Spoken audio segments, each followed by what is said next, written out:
recording? Okay, yeah, it is recording. All right. Welcome everyone to another episode here for the Fashion Matrix. This is Pablo Rivera Espinosa de los Monteros. Damn, that's right, the guy with the mustache. Remember that this podcast gets sponsored by Style Systems, and for those that this is the first time, maybe you're hearing this podcast, tuning into this podcast. We talk about a lot of stuff. I'm an image consultant, but I decided to make this podcast because there's so much to talk about, so many things that I'm interested, and that's one of the reasons you got to do your own podcast. If you have something to say onto the world and you have very cool friends like I do, then you should make your own goddamn podcast and share some knowledge onto the world, especially now. So we talk about a lot of different things, getting outside of the matrix, getting into that zone, that mindset to become the best version of yourself. And like, for those that know, I never bring someone that first and foremost I don't admire and respect, that is not a friend of mine, that I don't met, that I don't know that person. I never gonna bring someone that I don't know, right? Someone that I don't, just for the marketing gimmick bullshit, like, oh, it's gonna get me a lot of views, a lot of people hearing it. No. I do it because I admire the person. So with that being said, I'm very, very excited to doing this podcast with you, my brother, my friend, Joseph Kalina from the Kalina Brothers. Oh, man. What's up, man? Pablo, that was a hell of an intro, man. Thank you so much. Thanks for having me, man, because I know when you say you're not going to have anybody on, I know you're authentic in that word, in that statement. So thanks, brother. Yeah, no, for sure. This is it's my pleasure, man. My pleasure. I remember, just to, maybe give some background on how we met. I started following you. We started following each other on social media, right? I believe it was through Facebook first, a long time ago, right? Yeah. It was like right around the time I started. It was probably around like 2017, maybe like 3 years ago, probably. Okay, yeah. I believe something like that. But the first thing that caught my eyes, of course, you're a realtor. Those that don't know, why don't we do this? I will let you introduce yourself, because I know I can talk and say all the beautiful things about you. I know that you're killing it when it comes to the real estate, but I want you to, just to give a little background on you, who you are, what do you do? Yeah, absolutely, man. And then I've got a few things I want to say too. Hold on, I just put my phone on Do Not Disturb so I don't get calls, because I want to be respectful to this time. So let's see, my upbringing, man, where do I start? Do I start when I was a kid? Do I start when I was a course, man, just, the people that maybe this is the first time hearing from you, from my audience, why don't you just talk a little bit about you, who you are, what do you do? Because I know I want to talk about a lot of stuff. Of course, this podcast, this episode is to honor you and your progress and our friendship and all that. And always, the people that come here is because you have something else going on in your life. You have that special, that special sauce that not everyone has. And I know that people benefit from hearing you. My mama always told me I was special. And I know. Yeah. Yeah. All right. Well, first of all, I just want to say, man, the reason I'm here too is because I knew with you that there's more than meets the eye. Now, is it okay if I name this podcast, like this episode, like, could I call it More Than Meets the Eye? Yeah, of course. Am I allowed to do that? Go ahead. Yeah. See, More Than Meets the Eye, like Transformers, Yeah. Transformer, more than meets the eye. And I knew with you too that was the case before I even met you. And then finally we met at the Modern Success event, and just in the short amount of time we talked, we had some like really good conversations. Exactly. It's crazy. I'm sorry to interrupt you, man, because that's how we go back and forth. But it's crazy that we just met in person. I mean, we've been friends online, but we just met about a month ago, 2 months ago. Yeah, first time in person, and it was like, whoa, man! Like, I know you for a long time now. Well, that's what I was saying. It was that instant connection. Yeah. Like, we didn't even have to get to know each other. We already were brothers. Like, already, like, okay, I know this guy. Like, he knows what's up. I know what's up. We're good. Yeah. So, all right. Okay. So this kind of goes into, I want to talk about my childhood and upbringing, but I kind of have formulated this in my notes, and childhood and upbringing was a part of that. Yeah. So first of all, I want to say, Pablo, that there's more than meets the eye to you. And Thank you. even the way you dress is awesome. Your fashion's awesome. Obviously, you're the master of that art, and you know exactly what you're talking about with all that. Thank you. And even like your mustache is, well, obviously, that is the, like, you know, the awesome thing, that when people see you, they see the mustache. But even beyond the mustache, man, because I know so many people, like, you know, who have a mustache or a beard, whatever. But, and when I show people, like, I'm like, dude, this is Pablo. Look, I'm going to be on his podcast. Awesome. People just, the first thing they say is, oh, he has an awesome mustache. But I'm like, no, I mean, he does. But there's a lot more to him than that. Like, he's not just a dude with a cool mustache. Oh, like, he you looks know, like a narco, man. Oh, shit. so anyways, I want to talk about the childhood, and then moving past the perception of who people think you are, or who people think you're supposed to be. It's amazing. Yeah. So first of all, I was born and raised here in Gwinnett County, Georgia. Okay. Yeah. And let's see, I grew up, my parents, you know, were not rich by any means, but they weren't poor. It was like, you know, I'd say like middle class, maybe lower middle class. Yeah. But my father was very hard on me and my brothers because he was in the working class. He actually installed tile in houses. Wow. How many and I brothers really do you have? What's that? How many brothers do you have? Is it 2? 2 brothers, so 3 Just of 2, us right? total. You don't have a sister? No, Or no okay, sister. cool. My poor mom, though. But Yeah. 3 my kids. parents Yeah. got divorced when I was really young. Mm. My mom was a real estate agent, so I am second generation.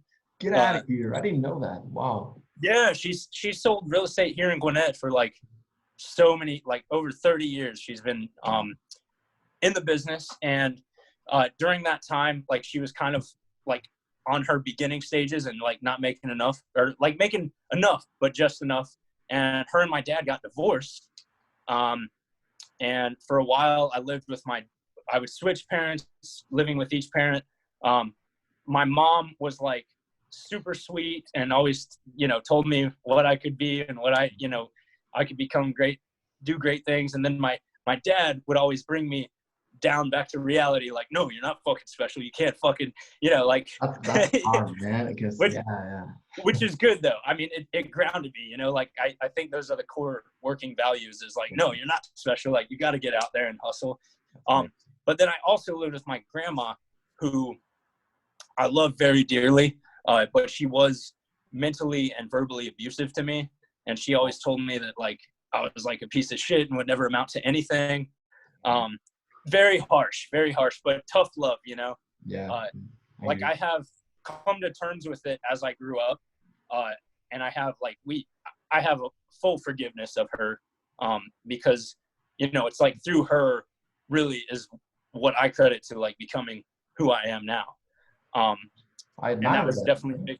I admire that, because not everyone is able to grow like to such a level and say, you know, I forgive you, no hard feelings. And it's one of the characteristics that I see in you. Before, you know, I'll pass it back to you, and I want you to continue, because this is inspiring, man. There's a bunch of stuff that I didn't even know about you, but this is great. Yeah.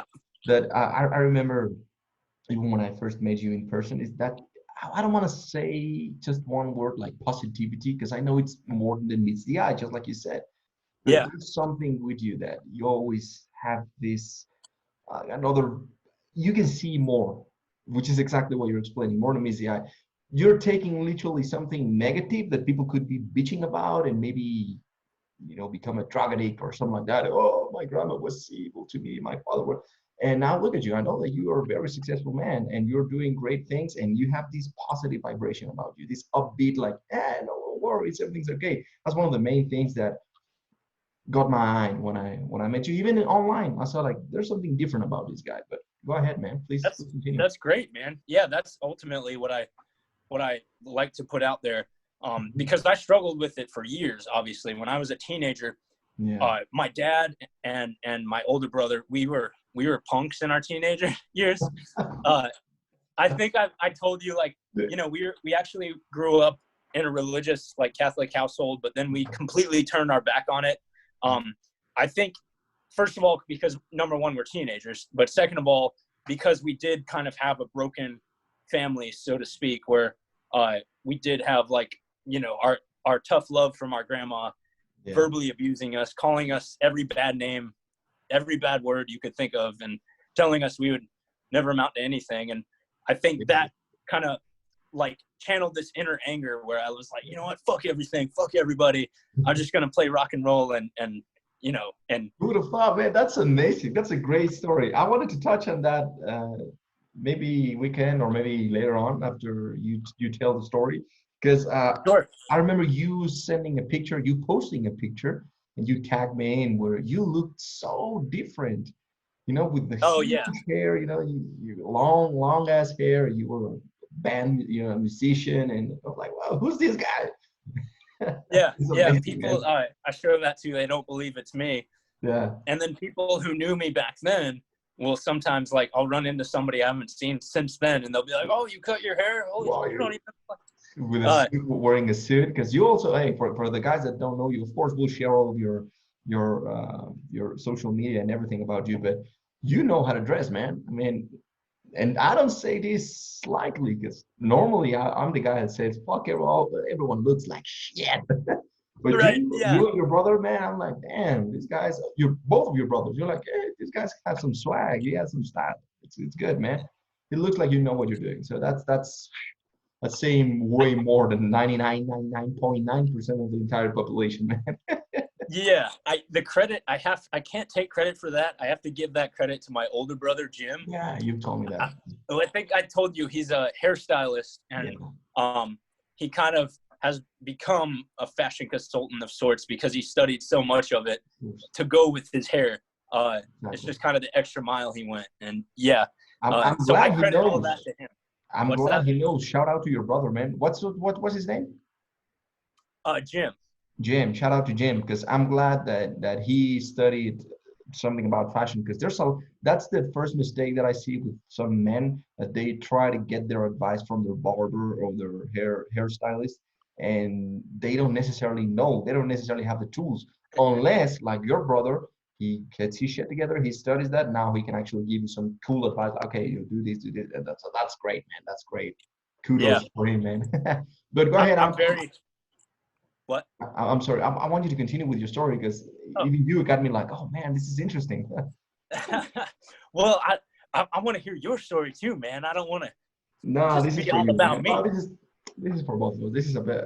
That's exactly why I wanted to bring you, because I know that people will benefit from hearing your story, from hearing about you and all that. Because Yeah. it's amazing what you do.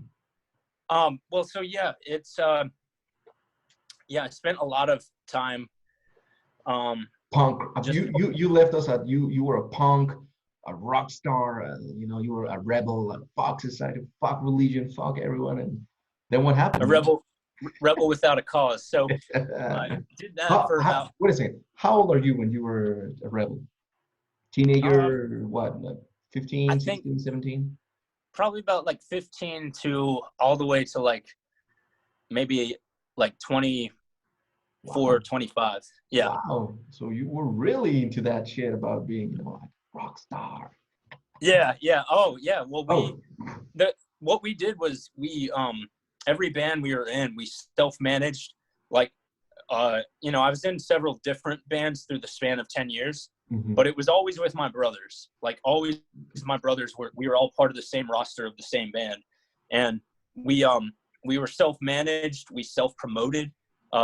And I think, like, really those skills, I didn't know it at the time, but I think those are what kind of carried into my sales skills that I have today are from that. And that's why people, in my office and other real estate agents I know around here, they're like, oh, who does your marketing? How are you guys so good at your marketing? And I'm like, dude, I do it. They're like, who do you pay to do that? I'm like, dude, we don't pay anybody. We do it ourselves. I do We'll it. get into that also, because I wanna ask you some stuff about that, because that's the second thing that caught my eye when I first uh, would we added ourselves on through Facebook, right? We became friends on Facebook. Yeah. And I started Yeah. watching your marketing and your posts and your videos. And I'm like, what? I remember thinking in my head, I was like, okay, what are these guys gonna do next? Like every time we just raise the bar, I'm like, these guys are so fucking, they're hilarious, right? They're taking Yeah. something that could be so lame and boring, and you're putting it out there, making it entertaining. And I'm like, damn, this is fun, man. And you're the only man, the only realtor that I know that is doing it in that way. That really entertaining. That I was watching the story, like, damn, man, this is so cool shit. So Yeah, man. amazing. I'm so sick of everybody doing the same thing. Yeah. But anyways, I guess we can cover that in a little bit. So, Yeah. But yeah, I had this kind of realization at the age of like probably around 25, when, you know, our band, my mom tried to get us to get our real estate license when we were 18. Of course, when I was 18, I was like, fuck that shit. I don't care about money. I don't care about getting better or doing things. I just want to play rock and roll, you know? And don't get me wrong, we had a lot of good times and a lot of good memories, right? Like we could sit here and talk about different crazy stories we had of me and my friends playing shows at places in Atlanta and like Nashville and stuff. But I realized that I wasn't fully happy, and me and my brother, both my brothers realized that. And so your three brothers, all three of you were in the same band. You were all rock and rollers and stuff. For a long time, yes. Wow. Yes. Together, of course. Together, yep. That's amazing, man. That's amazing. So, what was in your mind when your mom? She's a realtor, and she was trying to teach you, like, hey, get into the business. You're gonna make some money. So the first thing that popped in your head was like, what? No, hell no. I'm like, I'm not gonna get into real estate. What were you thinking? Yeah. I was thinking, I don't want to do anything closely related to what my parents do. Like, I want to go my own path, you know? Of course. Man, this is the story, of course. Beautiful. And, as far as like making money, that to me, I like didn't even care about money. I just, like, I was naive. Yeah, but like you said, you experienced a lot through that, right? You were free. You were free enough to be a rock and roller, man, and grow your fucking hair, and you didn't give a fuck. So that's amazing. That's more than some people can say, because more people are just about following the rules and the standards. Yeah, whatever you want me to do. That's exactly what I talk about in the Fashion Matrix book. We talk about getting outside of the matrix, so you literally experience both ends, right? Yeah, outside of the matrix. Spectrum. That's beautiful, man. That's beautiful. So, okay. Absolutely, man. What then? You were from 15 all the way through maybe 24, 20 something, mid 20s. You were a rock and roller. You didn't care about the business side, like we all know you now. Like very business type person and all this. What changed? What was the shift? Was it something you experienced? Was it something, or what was the crucial moment that you said, you know what, man, fuck this rock and roll shit?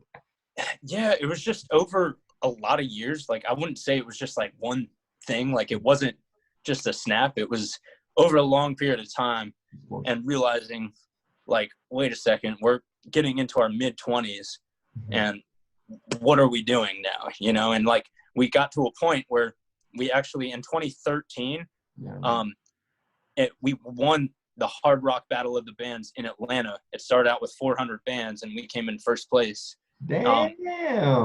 It was a really fun experience, because it was like a tournament where it was a bunch of different days, and the process of elimination, it all came down to us.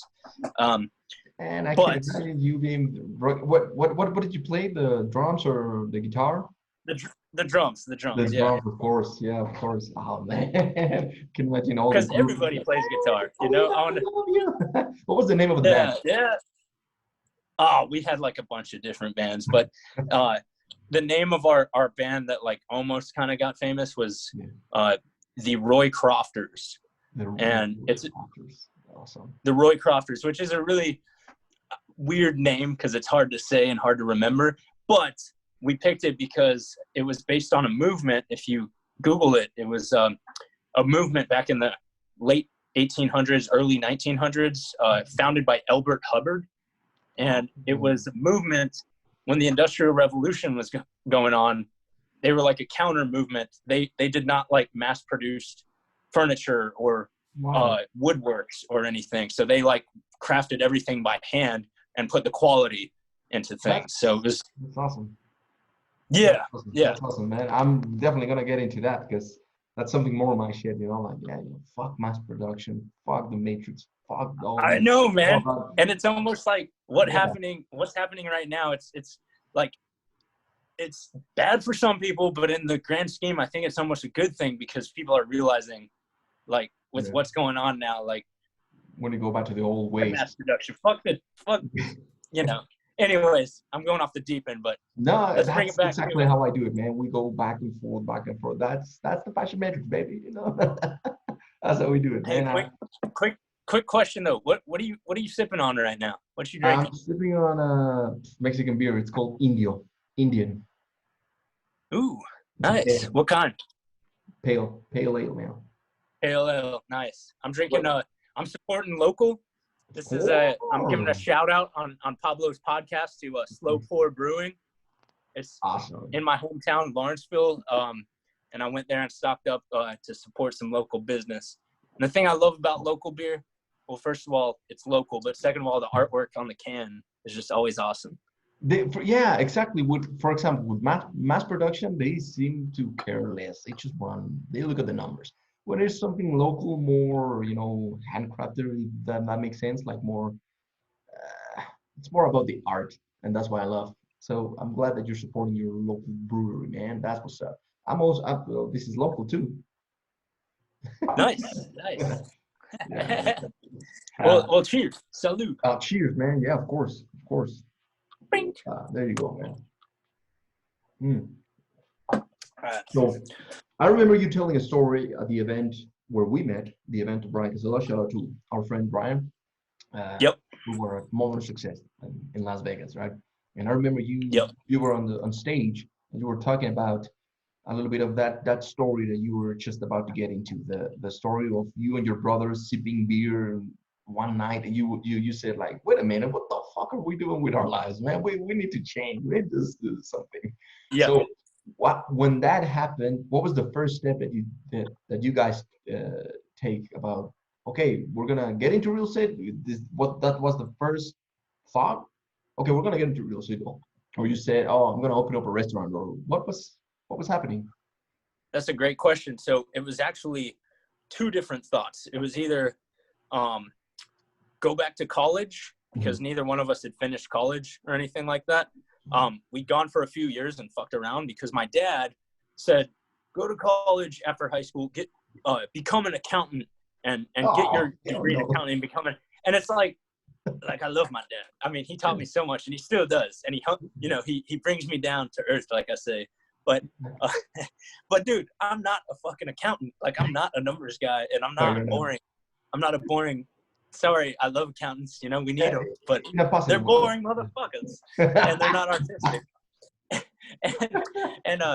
So go back to college, do that, get myself in, thousands of dollars of student loan debt, or just save up and $500 from my current job, which was driving a forklift, and get my real estate license.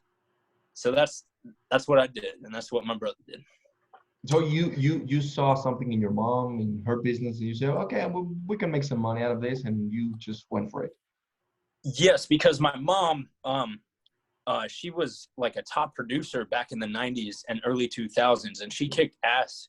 And so many people in the business here in Georgia knew her and respected her because she was a badass, and she was a single mom too. Like, she didn't get at the time. Now my mom and my dad are fine. They're great, and God bless. It's amazing that they both get along and they both love each other, and we could all hang out. But at the time, they didn't get along. She didn't get any help from him, and she did pretty okay for herself, like for a single mom. And that's very independent. Where it was. I mean, girls think that it's hard right now. It was harder back in the day for women. Oh shit! Being in business and being taken seriously and all that. So that's quite an accomplishment, man. That's beautiful. She has a lot of stories, about like men being assholes to her and shit. Like, what the fuck? So what was her thinking when you guys said, okay, so you and your other brother, the Kalina brothers. What's the name of Yeah. your other brother? My younger brother. Yeah, the guy that is in real estate as well. Oh yeah, that's John. So it's John. Okay, cool. It's really our full names are James, Joseph, and John. So it's all biblical names. Yeah, James, Joseph, and John. That's awesome, man. So Yep. both of you said, okay, we're gonna go into real estate, but your other brother said, fuck you, I'm gonna be a hairstylist, and then you all got into your own separate way. Yeah. So my brother, Jim, was always the problem child.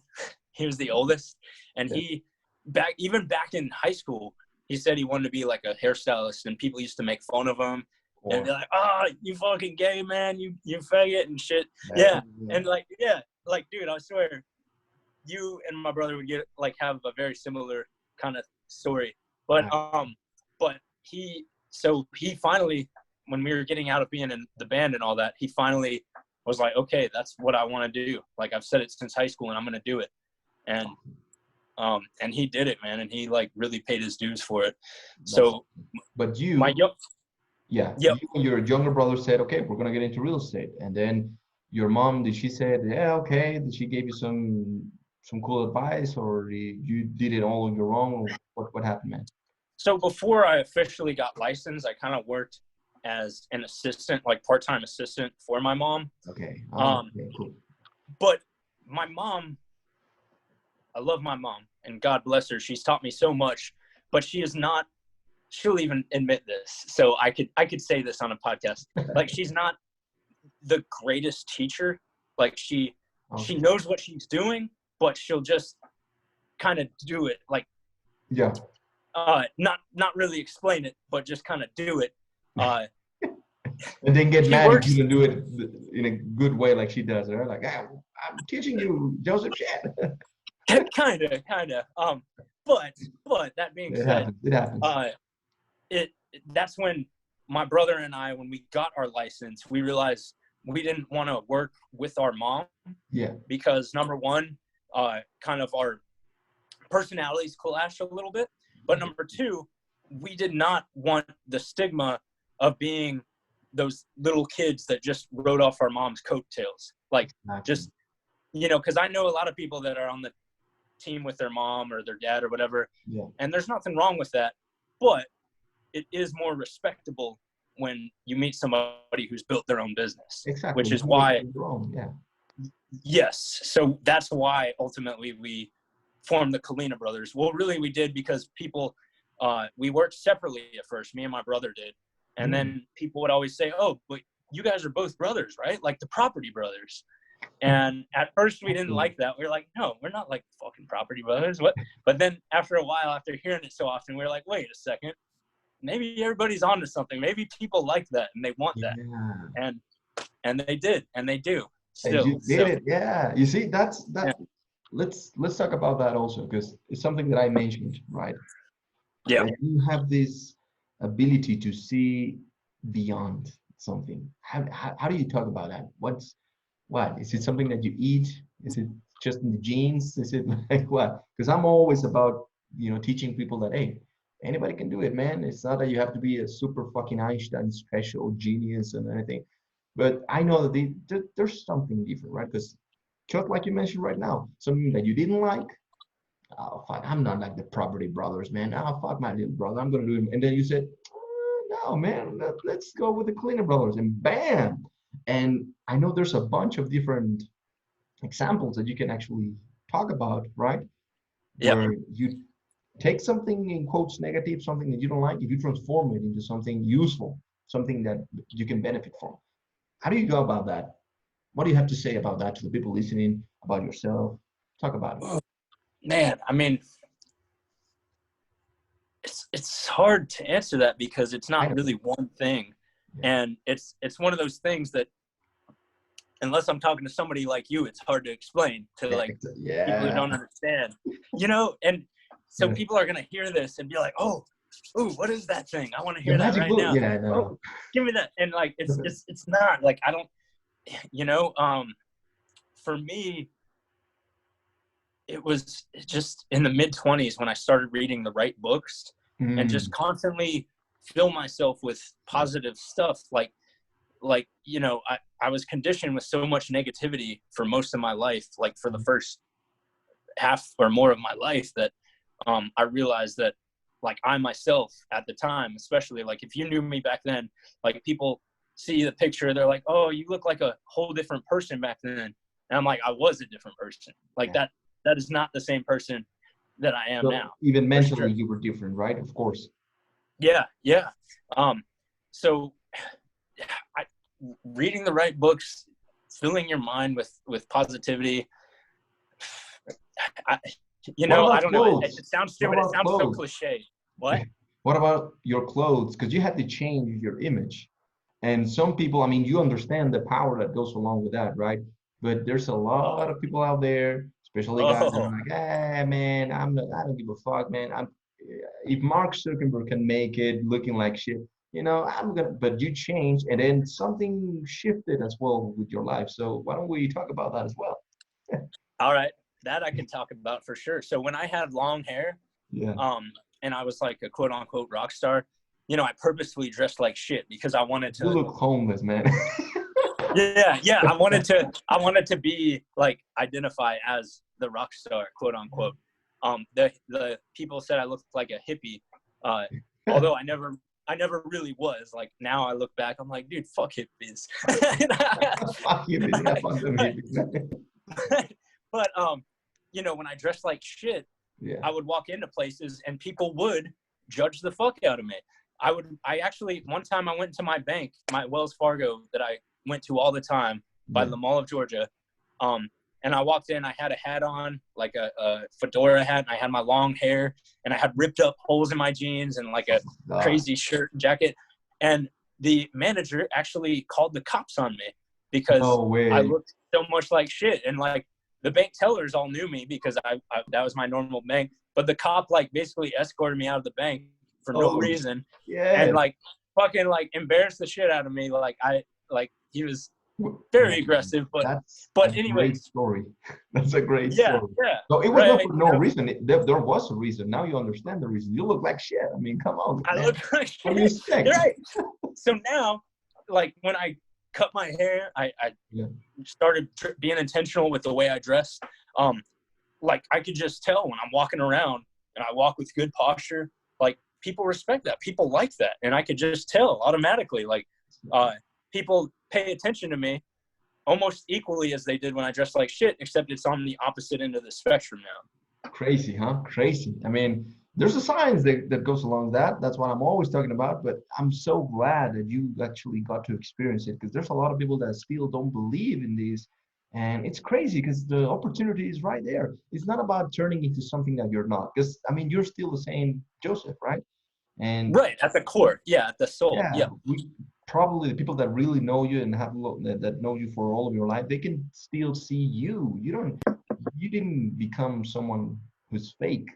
But I think that's what people lack, the vision, saying like, okay, I can transform myself and do something positive with my life, right? And at first, because you and we have that in common, that at first I remember when I started shifting my fashion, because I was a hippie. The opposite from you, I actually was a hippie. And then I had my long hair. I loved all the peace and love and all that shit. Man, I was so into that shit. And then I started shifting my fashion. And yes, of course, I was a very insecure guy. And I realized, man, I could choose who I want to be today just by wearing something different, just by changing my hairstyle. It's almost like I'm a different person and people treat me differently. So there's a power that goes along that. And maybe at first I did it just for the appearance, but then like you did, you build yourself a brand. Literally, you have your own brand, Joseph Kalina. I can picture the image, and even though you're wearing a suit, like normally all the realtors and business people, you still wear it differently. Even in your classes, like you have your own flavor to it, right? And that's what people don't understand. So that, man, I applaud that. I admire that. That's beautiful, man. Nice, man. Good. Yeah, it's so that brings me to I want to go back to my notes a little bit, if you don't mind, Pablo. So, like, I wanted to talk about like childhood upbringing Of and course. how to overcome that and Yeah. really get past the stereotype of who you're supposed to be, quote unquote. And Please. I want to tell the story real quick, the tale of two twins, if you will. Yeah.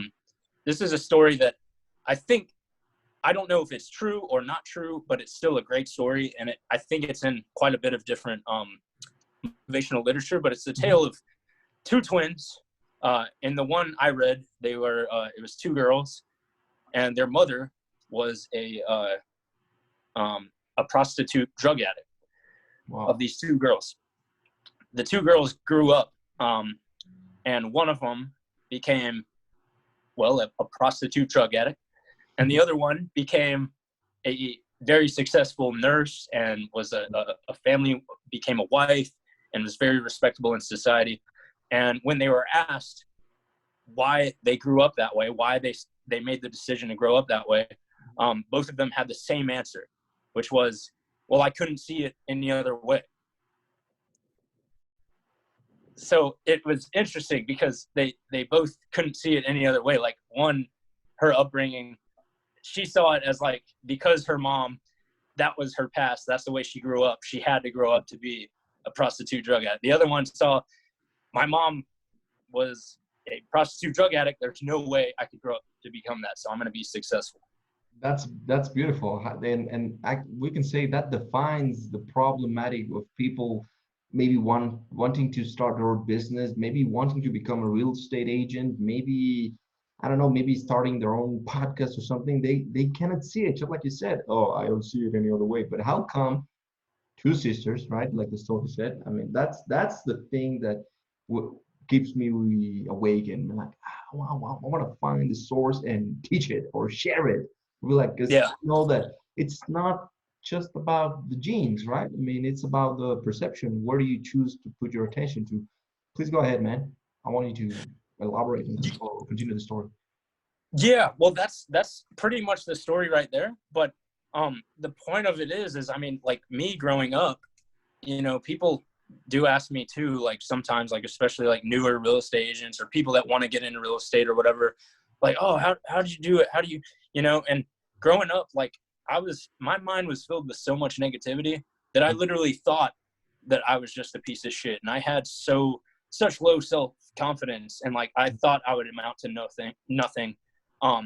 And now it's just crazy. Like after, you know, X amount of years after high school and college, like I see people that were successful or like popular back in high school, and now they're pieces of shit drug addicts and shit. Or like the opposite, you know, I see the girl that was like, you know, a fat, overweight nerd, and now she's beautiful and has a beautiful family, you know. It's just, it's a constant fine tuning. And I know when I first started getting into positivity and reading stuff, I know quite a few people that I heard through the grapevine in my sphere of influence here in Gwinnett County, Georgia, that talk shit about me and said, "Oh, Joe, you know, he's just so goofy with his positivity, and there's no way he's that positive all the time." And you know what? They're right. There is no way I'm that positive all the time. That's why I know myself so well, and I know that I have to keep feeding myself positivity to stay this way, you know, or else like shit. Boom! There's a truth bomb for them. There you go, motherfucker. Hey, for all you pieces of shit that talk shit about Joseph, I'm gonna kill you, motherfucker. Oh, shit. Man. But you know you're doing something right. You know you're doing something with your life when people are talking about you, whether it's good or bad. Man, they're talking about you. Because I prefer that. If they don't talk about you, good, bad, positive, negative, you ain't doing shit, basically, right? You're not putting yourself. You're not doing enough.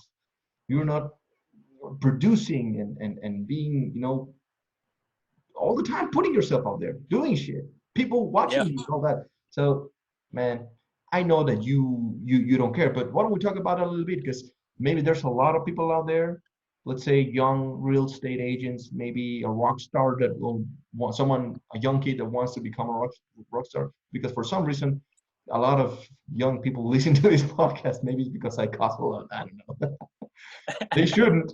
Hey guys, you're under 18. You should not be listening to this shit, all right?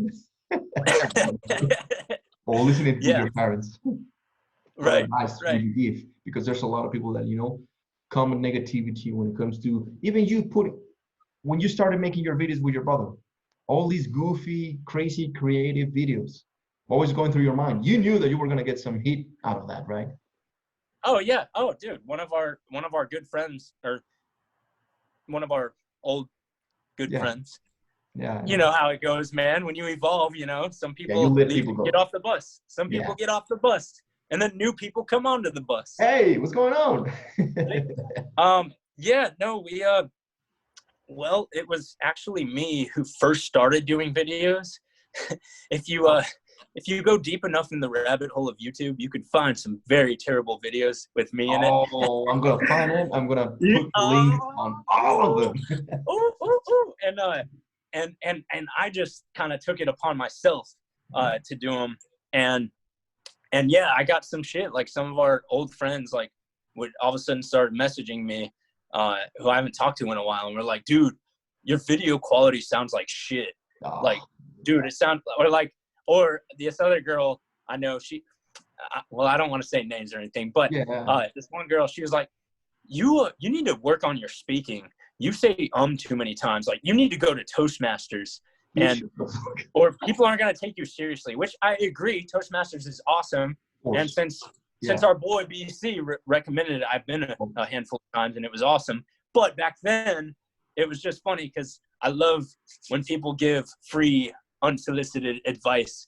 And this girl, I went to her page to check out what she's doing. I'm like, well, she's giving me advice. Maybe she's doing a lot of stuff. No, she never made any videos. She never was making public speeches, anything. And I'm like, all right, I don't have to listen to that because it's not credible. Yeah, just shut the fuck up. That's another thing that I wanted to touch upon when it comes to you, man, that I see. Yeah. You just said something crucial when it comes to becoming the best version of yourself, like I always say. With me, my motto is become the best version of yourself. I've said it for a long time now. More than a decade, I've been saying it. It's all about becoming, not being yourself. Fuck being yourself, because you could be a piece of shit and you're still being yourself. It's about being the best version of you, right? Yeah. Okay. So there's a lot of people that listen to everyone's advice and they get stuck in that mentality, and just like you said with the example of the two sisters, oh, I don't see it any other way. Well, why? This is because they're listening to the wrong people. They're feeding their mind with these wrong ideas, these wrong opinions. And you did something that not a lot of people do, which is check their credibility, right? Some people just feel bad, like, oh yeah, you're right. Yeah, you're right.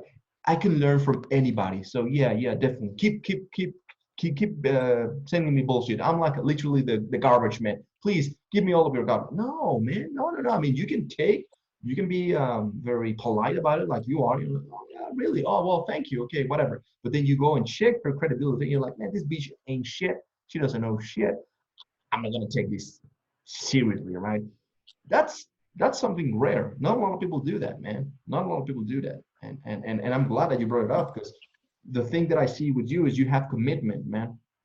You have a lot of commitment. Like even you studying, I know you study Grant Cardone as well. And the other day you posted your certificate, and I was like, damn, this guy really is into his shit. I mean, you go all the way into the things that you do. For example, even exercise. You're posting your exercise right now. We're in quarantine. You're doing exercise. You're keeping up. So that's something rare. Why don't we talk about that? The commitment, man. That you commit to something and then you do it. You're not all over the place like, oh well, she said that my video sounds bad. Shut the fuck. So yeah, that's a good point too. With that comes saying no to a lot of things. If you want to be focused and you want to be committed, you have to say no to a lot of things. And there's a lot of noise, especially in today's godforsaken internet world. I know it's great because we have this technology. We're talking to each other from across the country. But like, if I could have chosen a different decade to be born in, I probably would, maybe. Me too. With the quality, man. But anyways, you have to say no to a lot of things because there's so much noise and everybody's trying to sell you something, which is understandable because I'm a salesman. You're a salesman. I get that, but you have to really choose what you say yes to, who you listen to, and what actions you're going to take. Because if you're going to commit to something, you have to uncommit or fully not associate yourself with another thing. Like working out, I'm going to go all in with working out. When I did Cardone U, I went all out with the Grant Cardone. And it's funny, my wife sometimes says to me, like I'll get an idea in my head, and even if it's something as simple as like something that a video that me and my brother want to do, or if it's something as simple as a movie that I want to watch tonight, like tonight I want to watch the Avengers, right? And I'll get this idea in my head, and I'll keep bugging my wife. I'll be like, babe, we said we're going to watch Avengers tonight. Let's do it. Let's do this. Like I said, I'm going to do this. And sometimes she's like, God, you really get obsessed with things that you want to do. And I'm like, I know, like when I want to do it. You even get obsessed about that. Like, yes, of course, I am obsessed about that. Of course, yeah. That's beautiful. So that's another, so if we can, bring it down into steps maybe, right, for people to understand. So one would be saying no, which is very hard for a lot of people, just saying no, something so simple. People are more used to saying yes to everything, everyone. Yes, yeah. And saying no, I see it as a warrior in your mind, right? Like protecting your mind and saying no. It's like a shield. Yeah.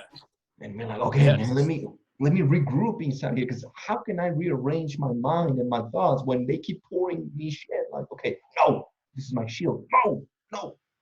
Then the second step would be, like you said, becoming obsessive about something, but in a positive way, right? Because I know that obsession has a negative connotation, like, oh, you're upset. No. Like being all into something. That's another great thing that you do, of course. Shout out to Grant Cardone, man. Shit. Be obsessed or be average. Yeah, taking so that brings me to another point actually that I have in my notes, Pablo. I mean, there's quite a few things I want to talk about. Talk about everything, man. I want to talk about superheroes. I want to talk about other things. But yeah, it's kind of, that to me goes with knowing, like, standing for something, be for something. And if you say yes to everybody and you're just gonna be a yes man because I don't want people to think that I'm closed-minded. Oh no, if people think I'm closed-minded, I might come off as a bigot. Oh no, which is stupid. No, it's okay to be to not be for everything. If you're for everything, you want to please everybody, then you're not really going to make it. So standing for something is very important. And to me, it really comes down to a battle of good versus evil. Like I have realized that it is good versus evil. And there's things that you do that are good, and there's things that you do that are evil. And when it comes down to that very oversimplification, I know people would say, oh, it's not so black and white, and it's not, but it is. I mean, there's levels to it, right? The way that I see it is, we want to talk about not being good and bad, but only when you get to such a high level can you understand that they come from the same. But in order for us to even begin to talk about that, we're not at that level. We're on this level, and we understand. I think I get you, man. Deep inside of us, we all know when we do something good or when we do something bad. We know it. We just kid ourselves, but we know it, man. Yeah. Well, unless you're a fucking psychopath. If you are, get the fuck out of this podcast. Yeah, get the fuck. Then you got to go. Yeah. Boom. Boom. Like Old Yeller. Woo. I mean, if you are, I'll send Captain Real Estate America, and AKA Joseph Kalina, and he'll whip your ass. So. there you go, Doctor. You're like Strange, the Superman, and you're like a combination of Captain America and Superman, man. Oh, like a hybrid, yeah. So I wanted to talk about that, superheroes. So comics and superheroes, like, speaking of good versus evil, I think a lot of, like, I know I talked about all this negativity I had in my upbringing, in my mindset, but really what got me through a lot of things, I was always huge into comics.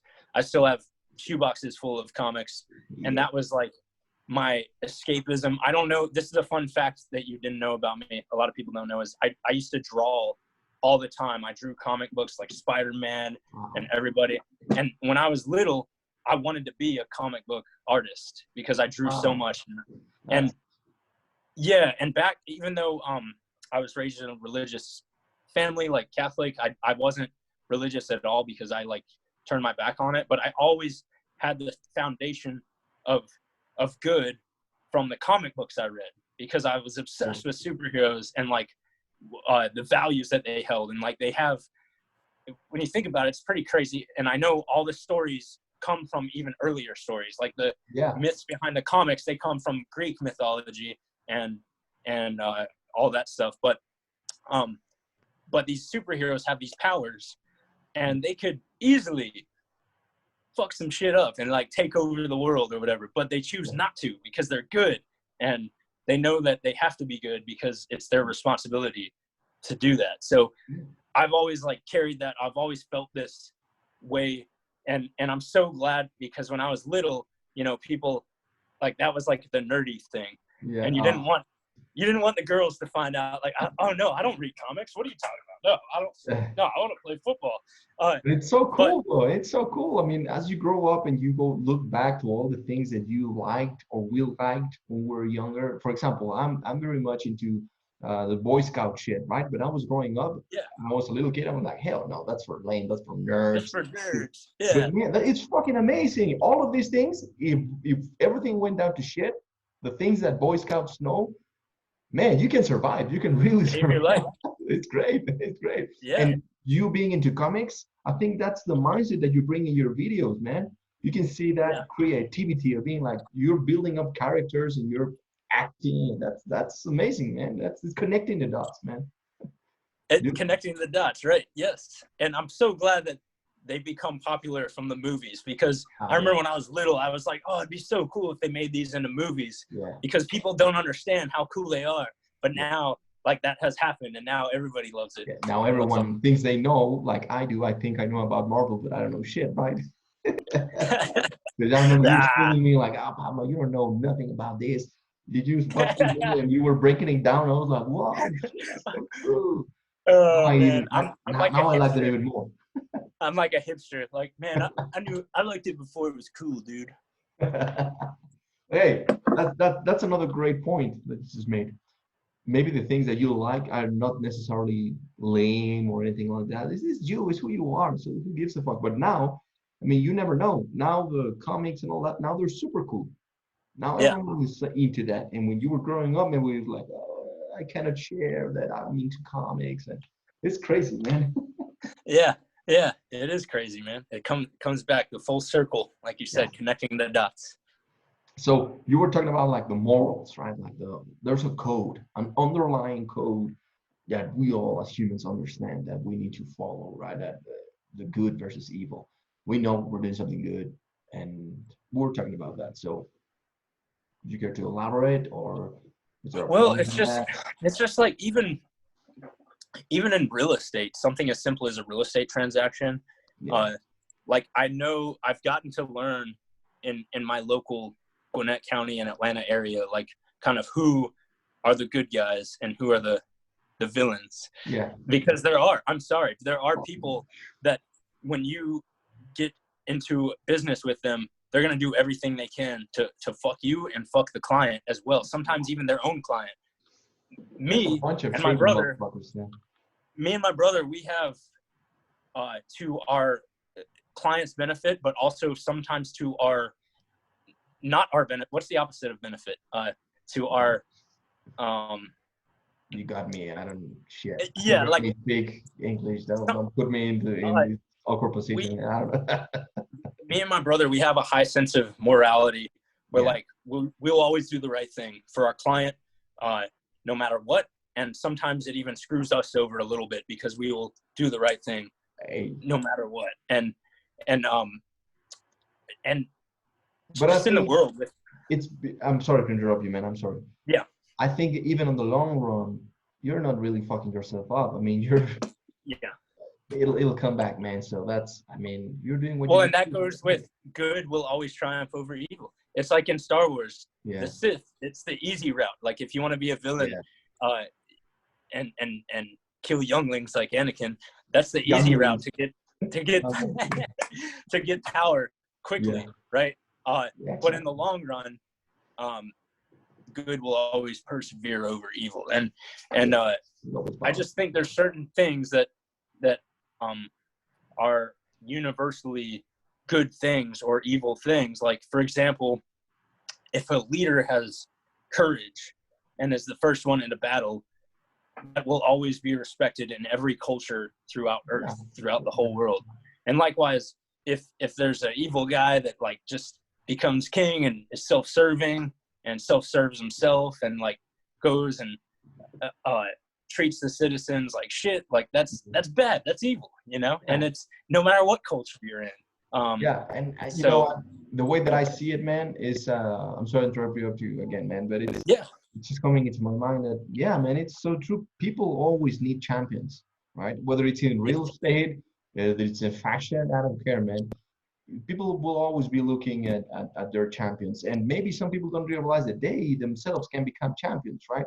Because I remember this is something that I always say, man, to my clients and stuff like that, that you are your own superhero. I mean, you can build up the character because you see superheroes, they're always doubting themselves, right? They're always like, they always have this roller coaster thing that they go down and like, oh man, I don't trust myself. Even though they're super powerful, like Superman, for example, he can do anything. But there's maybe times where he's doubting himself. And, oh man, no, blah, blah, blah, blah. So you all go through that, and as you're building yourself, as you are maybe in quotes reconnecting with your true self, with your own superhero, with your maybe believing in yourself, if that makes more sense.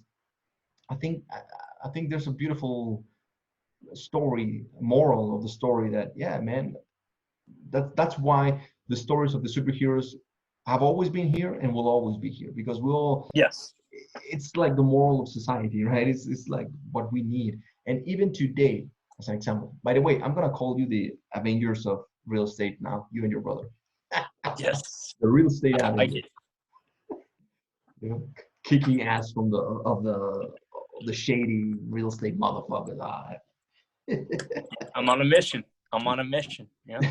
That's beautiful, man. But for example, I wanna talk about something that we're living today.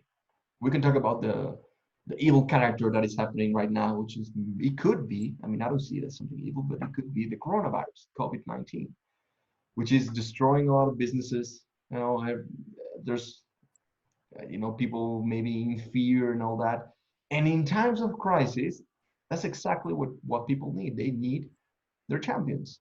I mean, what do you have to say about that, man? Now that you have built yourself up in such a way and your business, because we'll discuss a little business as well, because I know that you're doing pretty well for yourself. You did a little pretty well for yourself as well. I want to talk about how you market yourself and all that, but let's touch a little bit about on the current situation, man, and how you're keeping up with that.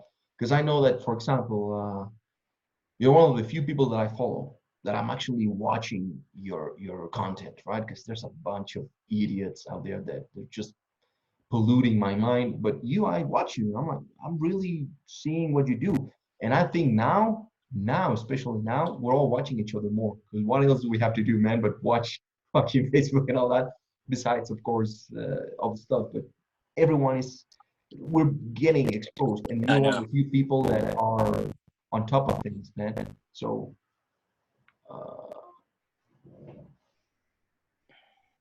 you hear me? Yeah. Okay. Yeah. It's just, I mean, we need champions, right? So yeah, I think that's very important, is to keep putting intentional stuff out there. Be intentional with what you're posting, right? Don't just post any bullshit. Or, I mean, sometimes you think of something funny, and that's good. We need humor too. Yeah. But humor is one of the best medicines, and that's why when people get triggered, I think it's just hilarious. But become your own champion too. You know, don't just watch other people all the time. Because there are a lot of people to watch, and now, like, when I get on Instagram, I see like 10 different Instagram lives all at once, and I'm like, oh, and I'm like, you know what? No, I'm not gonna watch any of them. You know what? Instead, I'm gonna read one of my new books that I got. So yeah, of course. Yeah. Well, now's the time to do the things that you never had time to do. And I know, like, for a while I wasn't having enough time to like read enough of the books that I wanted to read. But now I do, and now I can read and work on administrative things like in this book, 7 Levels of Communication. There's a lot of exercises you can do. So I started actually doing these exercises instead of just reading the book and not doing the exercise. I'm actually going through and doing some of the shit. So stuff like that. And then you said something that I totally agree with, and I know you're going to like this, is the power of belief.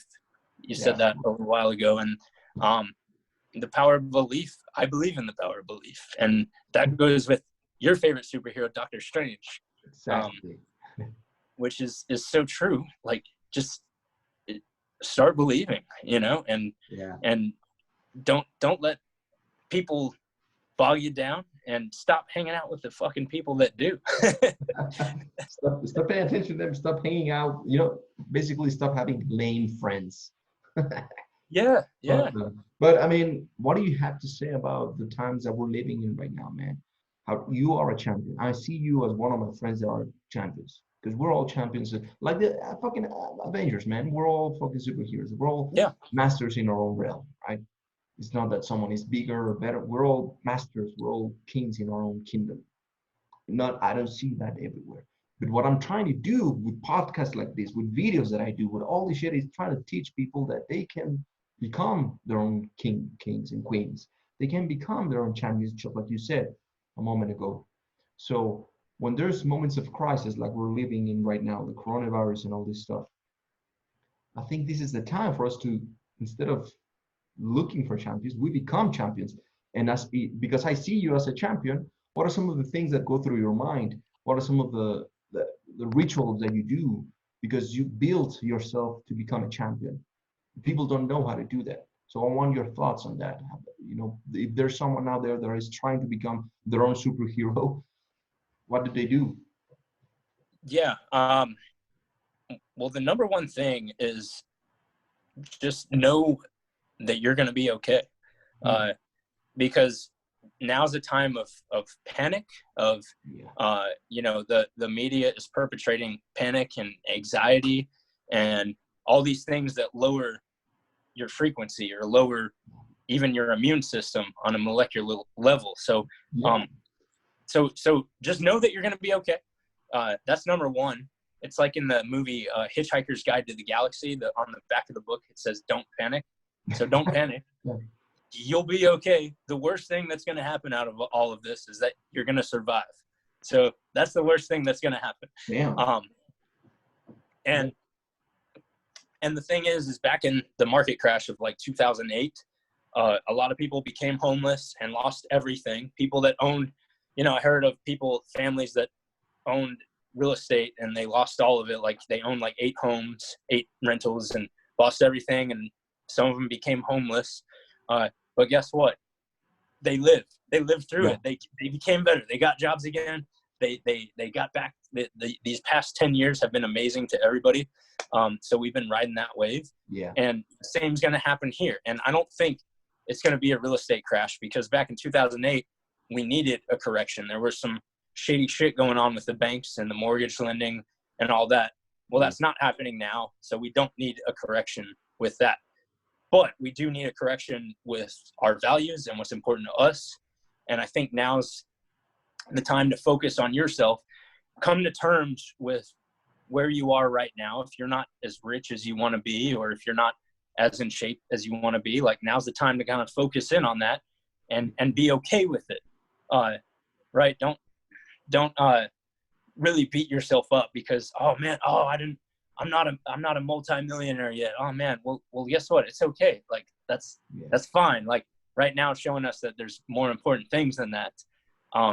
And just really focus in on the skills that you want. But in addition to that, focus on what's important, which is number one, your health. So stop all the unhealthy eating and all that. And start working out on a daily basis. Like just find something like, oh man, like for me, Pablo, I was really upset I couldn't go to my gym. Like my gym is my happy place. Ask Kevin. Ask your boy Kevin. I hear you. Like for me, it's boxing as well. Like, I want to go boxing and get shit up. But so I'm like, shit, well, what goal, like give yourself little goals on a daily basis. And for me, I found the Murph challenge. Have you heard of that, by the way? Yeah, absolutely. Yeah, it's like a Memorial Day challenge for I guess one of the veterans out in Afghanistan. He like they got ambushed by the enemy, and he distracted the enemy himself. He like personally went out there and got killed to distract, like to have his troops and the people in his company be able to get away and survive.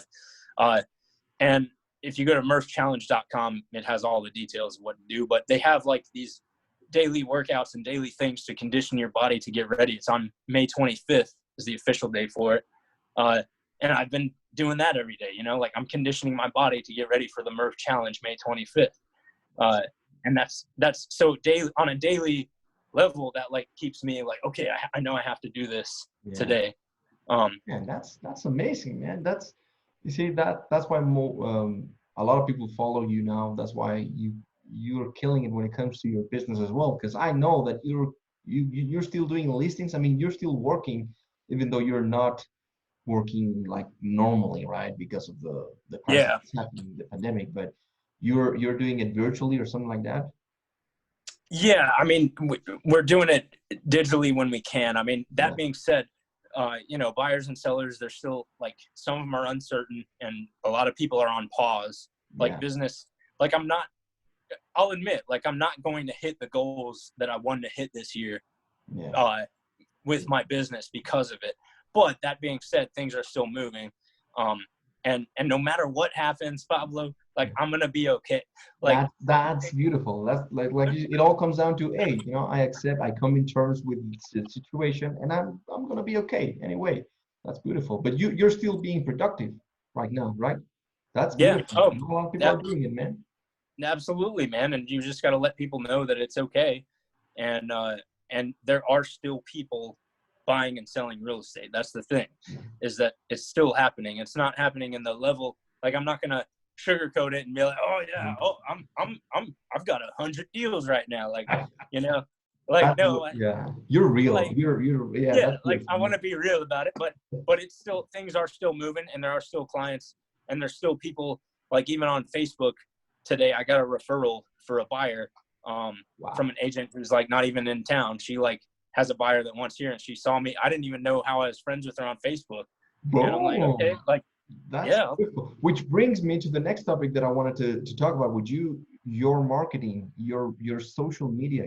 You've been using your social media to grow your business, to grow yourself and your brother, your last name, basically, to put it out there, the Kalina Brothers.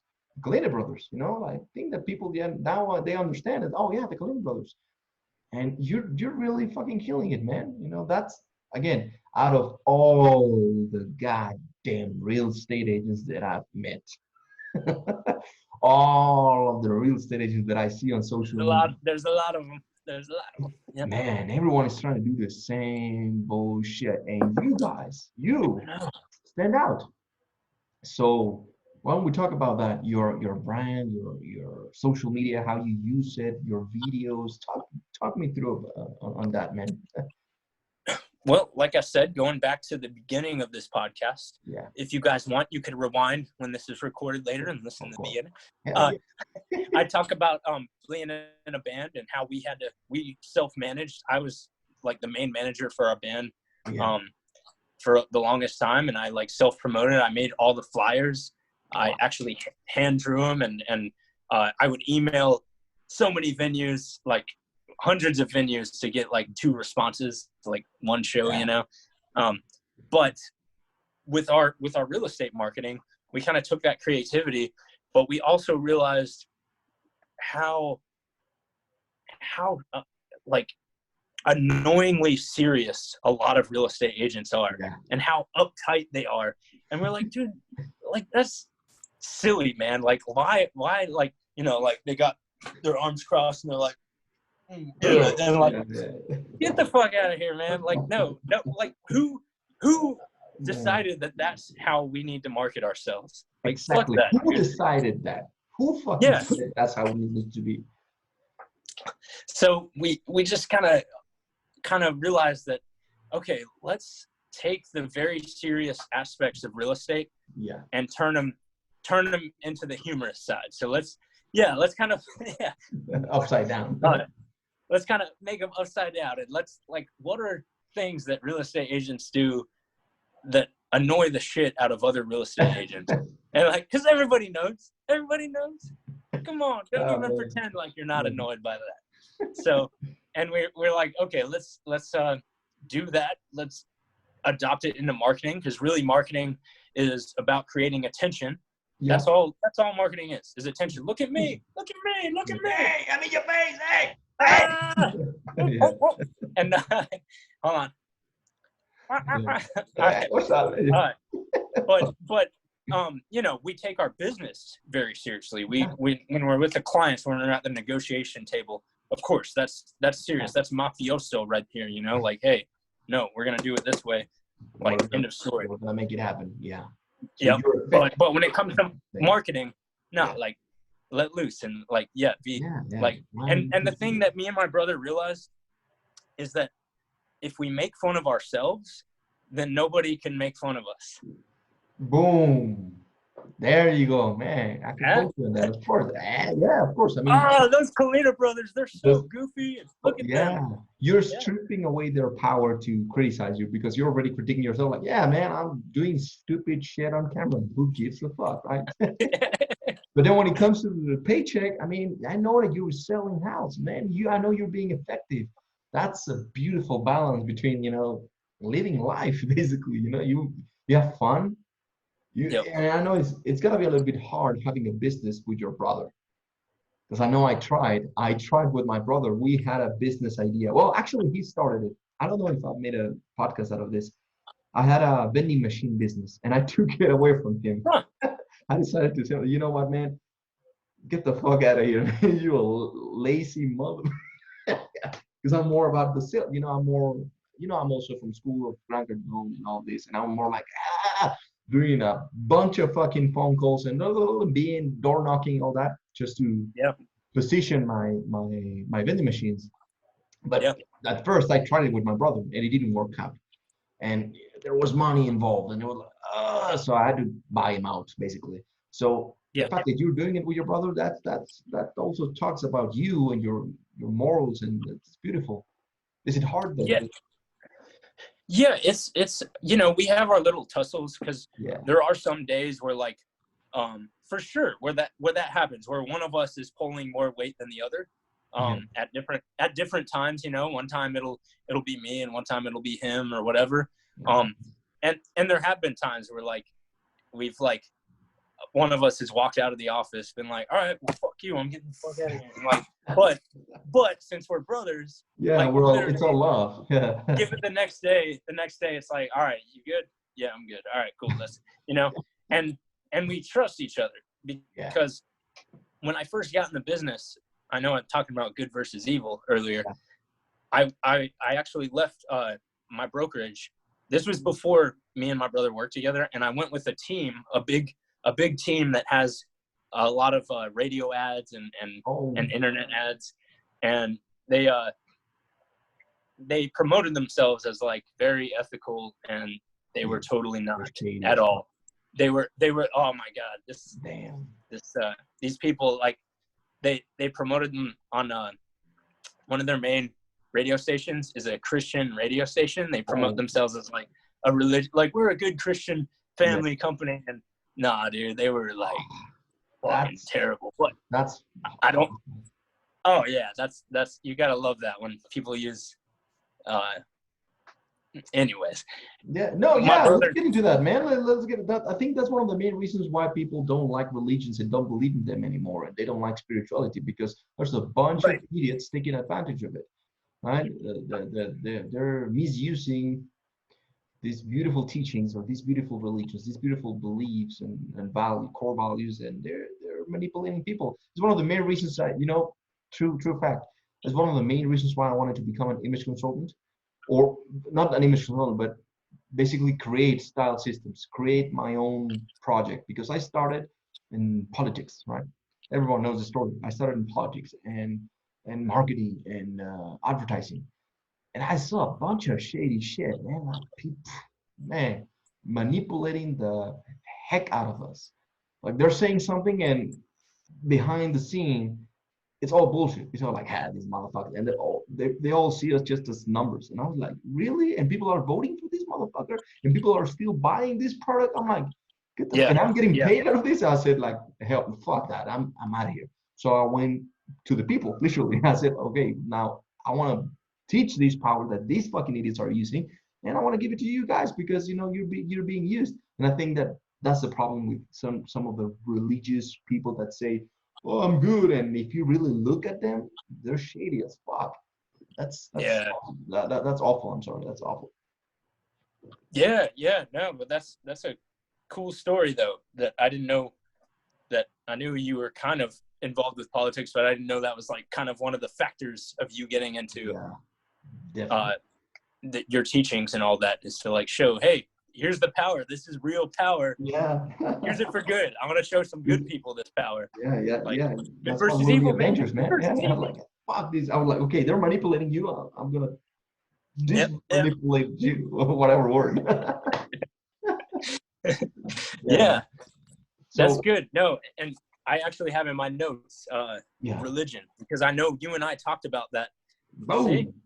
We talked about Connection, that at Modern Success. Yeah, I remember talking about that with you a long time, and we yeah, were talking about spirituality, right? That you can call it yeah, religion. I mean, I think at the end of the right, day, it's talking about the same thing. We're talking yeah, about all roads lead to the same people, yeah, to God, universe, whoever you believe in. All roads lead to it, him, her, whatever you want to call it, right? the But yeah, force. I want to hear your thoughts on that, because now we have another person like you, like yourself, who is on the other side of the spectrum. You are religious, you are into that. And I remember you telling me that part of your job also, or your not your job, your calling is to bring some light onto these subjects, right? I remember you were saying a little bit on that. Yeah, so like I said, I was kind of raised Catholic, Yeah. but then in my early teens, I like turned my back and was like, "Fuck religion! I'm atheist, dude. There's no Like, God. There's no nothing." And then, of course, like in recent years, really just I would say in the past year, it kind of found me again, or I found myself to it, and it was just through, like I said, just on the path of reading all these books and the path of like becoming the development, best version of myself. yeah. Yeah. And really, it just kind of led me back to it. And I have a different kind of view of it than I used to. And I think that it really is, and it's crazy because since I've been going back to church and I've been back into restoring my faith, and it really does ease your mind. It makes your mind feel more at peace with everything that's happening. Yeah, I think it's the cherry on the top, right? You build yourself in the mind, physically, but then there's a spirituality as well. But it's the cherry, it's the thing that makes it all come together. Like, of course, Yes, spirituality, right? because Or your creator, coming in terms with that. It's yeah. Like you said, the cherry on top, because when I started the path of self-improvement, when I was in my mid-20s, 25, 26, and I started reading books, well, the books, that was my mind. So I had to get my mind right. That was number one. Get your mind. So this goes, all right, you asked the question for people who are listening, the steps. Yeah. So number one, get your mind right, and read the right books, hang out with the right people. Number two was finances. I had to get my finances right. So that's why I became, and I realized money is important because it's a tool. And no, money doesn't make people evil. Like, it's not the root of all evil. Like, evil people are evil no matter what, no matter how much money they have. Exactly. If you're a good person, which I am, I know I am, and I know you are, like, if we have money, we're going to do good things with that money. We're not money will only bring out the things that is inside of us, right? If you're a bad person, money will bring it even more. It'll amplify. Amplify. Yeah, it'll amplify the things that magnify. you are. Yeah, of course. Yeah. So then number three, I used to be a really skinny little bitch. I started working. I was gonna ask you that. Were you be, chubby or skinny, or were you always into I the was, gym, into working out, or? No, I was so skinny, and I used to be the guy, like, when I, like, had long hair and was kind of a hippie, I Yeah. used to make fun of people who went to the gym. I was like, "Oh, that guy goes to the gym. Haha, fuck him. He's a That's, gym guy, you know?" but that's beautiful. That's the power of creating yourself, choosing who you want to be Yeah. and how you want to live your life. Basically, you are the embodiment of that, and that's beautiful without losing yourself because you're still you. I mean, you didn't fake it and anything. That's beautiful, man. That's I'm what I more want to me. bring here. I'm more me now than I ever was. Boom. Ah, man, yeah. So when did that start? Going to the gym?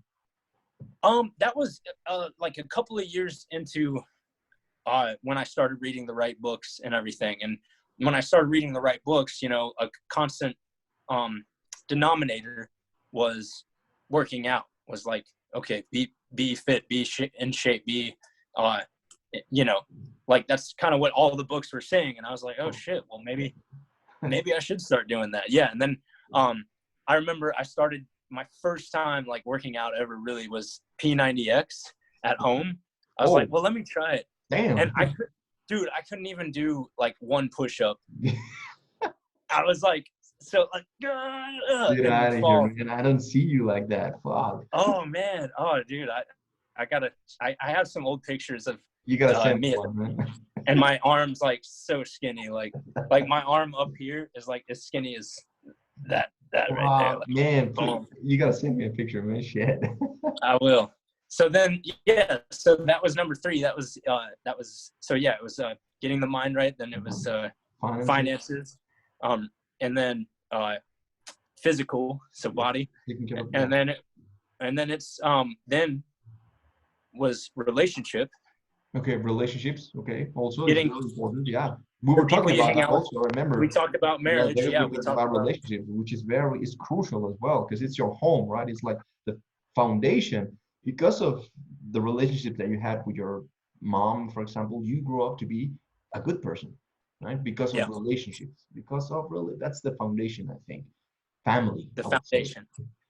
Right, and so that's why it's hard for me to talk to other people who don't like to you it's just very easy to talk about because you already understand it. But when I'm talking to people who I know it makes me sound cynical and like a jerk kind of, Yeah. but they don't understand, you know, like I don't know if they ever will understand, you know, because Yeah, no, like we have to be patient, man, and that's. yeah, I mean, I know that that's part of the reasons why I keep doing what I do. I'm sorry because I know there's a lot of people that don't understand, and it's not. I mean, I don't want to be fucking ego here, like oh, I'm gonna make you understand. Hell no, but I want to be the grain. I want to do my part, my small part, and maybe make you a little more interested into spirituality, for example. Not to say one religion, but maybe you'll find God in whatever you want, but find Him or let Him find you. But you have to be in that.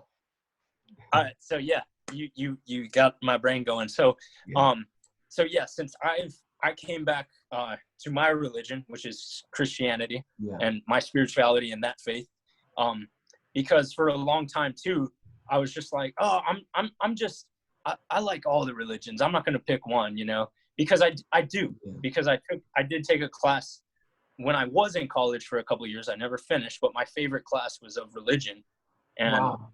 I learned about the Hindu and I learned about Buddhism and all that, and all very good stuff. And um, but You have to then I was. commit to one. Yeah, I mean, you You have have to to commit. commit to one. You got to commit. So whatever career you're gonna do, commit to that career. Commit to that one career. Yeah, Whatever who your life partner you're gonna be with for the rest of life. yeah. Commit to one. Like find that beautiful soul and commit. Don't I think, like if you yeah. keep looking, you're not gonna be fulfilled, man. Like I know there's a lot of people out there that are like, oh But no, don't it's you cool. think that's why people get fucked up? Because they have so many things going on, so much opportunities. They're focusing on everything and at the same time, nothing. They're spread too thin, right? So I would even say, like Thin, you like the said, Roman Empire. Yeah. yeah. I mean, like, yeah, you could have everything, but first you got to start committing with one. So yeah, you want to be fucking the next guru, everything. Yeah, but commit, man. I mean, whether you're Christian, Jew, whatever, but commit to it, because that, just like you said at the beginning of this podcast, we were talking. You have to say no. Remember? You said the Yeah. ability to say no. If you pay attention to all of them, like, oh yeah, yeah, Jews, yeah, Christianity, yeah, like, okay, they're all beautiful. We're not making anyone Yeah. any less, right? They're all beautiful. They all have their Yes. own things. Yes. But if you say yes to everyone, you're not gonna get it. You're not gonna get Yep. enlightenment or spirit. You're not gonna get shit. So you You're have not to going to get commit. shit. That's beautiful. So, Yeah. our boy Kevin, I told you I was kicking his ass at my gym Yeah. Shout on out a to Kevin, weekly by the way. basis. Yeah, shout out to Kevin. And I was talking to him about this because we had some pretty in-depth conversations, like while we were like working out and pumping iron. I don't Yeah. know about you, when I'm like, you get those endorphins going, you know, when you're Yeah. working out and stuff. And some of the most profound thoughts I've had have It's been in the when I'm gym. in the gym, by the way, and Me I'm sure too. you with boxing too. Yeah. So we were talking about this exact topic, and he was like, yeah, I'm not really religious at all, but you know. And I was like, well, what were you raised on? And he was like, well, my parents were actually Mormon. And I Yeah. was like, that's interesting as hell. That's awesome, man. Mormons are some of the nicest people I know. Like, Yeah. they're so nice. I can't explain it. Like, Nope. sometimes I get scared by how nice they are. They are super nice. You can say like, go fuck your, yeah, well, why do you want me to go Yeah. fuck myself? Yeah. Oh, yeah. You know, like, And I was well, like, yeah. Kevin, I get it. Yeah. I get you now. but, Yeah. but I told Kevin, I was like, dude, it might be worth going back and checking out, like, to find where your family was coming from with this, you know, like, you know, even if, like, I'm not gonna, you know, I don't believe in, you know, I have mine picked, but you should probably try that, man, and like see what it was about, you know, like. Yeah, committing to one path. I think that's the thing. And but I mean, I want to go back to what you said. It found you or you found it, because everyone has their calling. And I remember we were talking about this in Vegas as well. Um, that we'll have a calling, right? We'll hear the calling. It could be Christian, it could be anything that you want. It could be Mormon, whatever. The thing that I don't like about some religious people is that they try to make less others. Like, oh, you're a Jew, you're evil. I'm like, hey man, come on. I mean, come on, just relax, all right? I mean, Yeah. maybe I'll find out. Eventually, I'll find out that I was wrong and you were right, whatever. But I don't think spirituality has anything to do with being right or wrong. It's not Yeah. about that. It's not about I'm right, you're wrong. No, it's beyond that, right? Yep. But I had my calling as well. I had my time where, as you said it, you said it perfectly. As you're growing, as you're developing yourself, there's a point in your life where spirituality hits you. Like, oh, that's the next step. All right, yeah, I'm taking care of my body, I'm taking care of my mind, I'm taking care of my family, my finances, but there's something more. And boom, it gets you. What was that moment for you, and how did it happen? It happened because, well, you know, Well, if with, you want to share, if you want. well, yeah, no. So let's go back. Man, my mind's kind of drawing a blank here. The points, you want to talk about the points? It's Well, no. So number one was mental. Number two was financial. Number three was physical.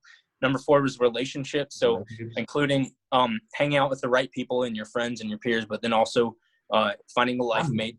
So I got married, which when I was a teenager in early 20s, I swore I would never be married. I was like, I'll never get married. I just want to be single and have fun. No, that all changed. And for the better too, because I was in a very toxic relationship with the wrong personality type. Completely different family. Let's just say that there was a lot of victim mentality going on with that family. And I realized in myself, I'm not a victim. But then I attracted the right woman into my life. And I know we talked about that too. Like, I know you did as well. So we both were kind of like just like thinking about it. We're like, what should we be doing? Like, we were just both kind of like, should we like go to church sometime? I don't know. 'Cause neither one of us had been in a long time, like years, like 10 years or whatever. Yeah. And, we're like, I don't know. Should we go? And we're like, nah, we'll go. Maybe next month we'll try it. Maybe next month. Well, my older brother, Jim, and his wife, Mary, they go to a church, and it's called Gwinnett Church, which is the county that I live in. And I'm all for Gwinnett. Like, I was born and raised here. I love this county and everything. Like, I'm the epitome of Gwinnett, man. And you don't even meet too many people from here, because everybody in Gwinnett is from all over the world. Like, literally, it's the most diverse. county, like in the South, kind of. But you're an So OG. it's very rare. What? You're an OG, original. I'm an OG. I'm an OG, and I didn't turn out to be a redneck football. Okay. You know, God, no, otherwise you wouldn't be talking. not the stereotype. Yeah. So yeah, people never believe that I'm from here either. People always ask me where I'm from. Like, oh, are you from California? Are you from New York? Are you from Mexico? Are you from Hawaii? Tell them. I mean, Yeah, you got like I'm it's cool. I mean, hey, wherever you want me to be from, I'm from. Yeah, yes, That's I'm from beautiful. there. Yes. Yeah, that's So beautiful. I could be a secret agent, dude. Yeah.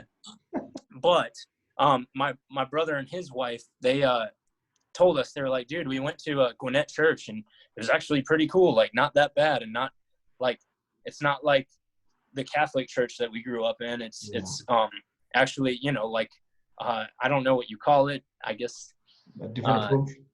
Different approach, and the speaker is really good. It's actually a speaker of a church that we went to when we were little kids, who was like one of the best speakers that, I mean, I think all of us could learn from this speaker, just the way he sells it good, you know? Right. Okay. But finally we were like, well, maybe that's a sign, because my wife and I were talking about wanting to go. And now my brother just said, right? Yeah. So come to find out, the church is like 5 minutes from our house. So we're like, shit, well, there's no reason to not go. Yeah. And yeah, so, you know, it all fell into place. It just happened again. It just happened. So we started going, and we were like, damn. And it like made us feel good. My wife, she's a nurse. God bless her. Thank you so much, baby, for being a nurse on the front lines. Hey, thank you for your service right now, because I know it's been crazy. So, man, all you guys are beautiful, beautiful souls when it comes to this. My sister, she's a doctor as well. Oh man, damn, shout out. Yeah. Shout out to my sister, man, damn. So, and you know, even before, like I said, it was about a year ago, maybe a little less than a year ago, and my wife, just before all the COVID was happening and stuff, she deals with and sees a lot of shit, and since we started going to church, it made her like feel more at peace, made me feel more like at peace. And then we got asked to join a small group to like kind of, it's called Starting Point. It's about like revisiting your faith, like for people who haven't been in a long time. In a long time, or people who have never been religious. And it was cool. It was like people of all, there's only about 10 people, but the 10 people that were there were all so different. Like a different age. Like one guy was like fucking like 85 years old, like this hilarious old dude who like didn't give a fuck about anything, and his wife died a couple years back, but he still like kept a good positive like humor attitude. And then there was a Hispanic lady. She was like probably my mom's age, but she was dealing with some shit with like her son, who's like a drug addict. But it was really cool because all people from all walks of life, and they gave us this cool workbook. I'm getting all excited now. They gave us a cool workbook to like read, and like I said, I fully committed to it, man. You know, I put and then that's awesome, man. That's awesome. Yeah. After a couple of times of going, the small group leader, just because of like,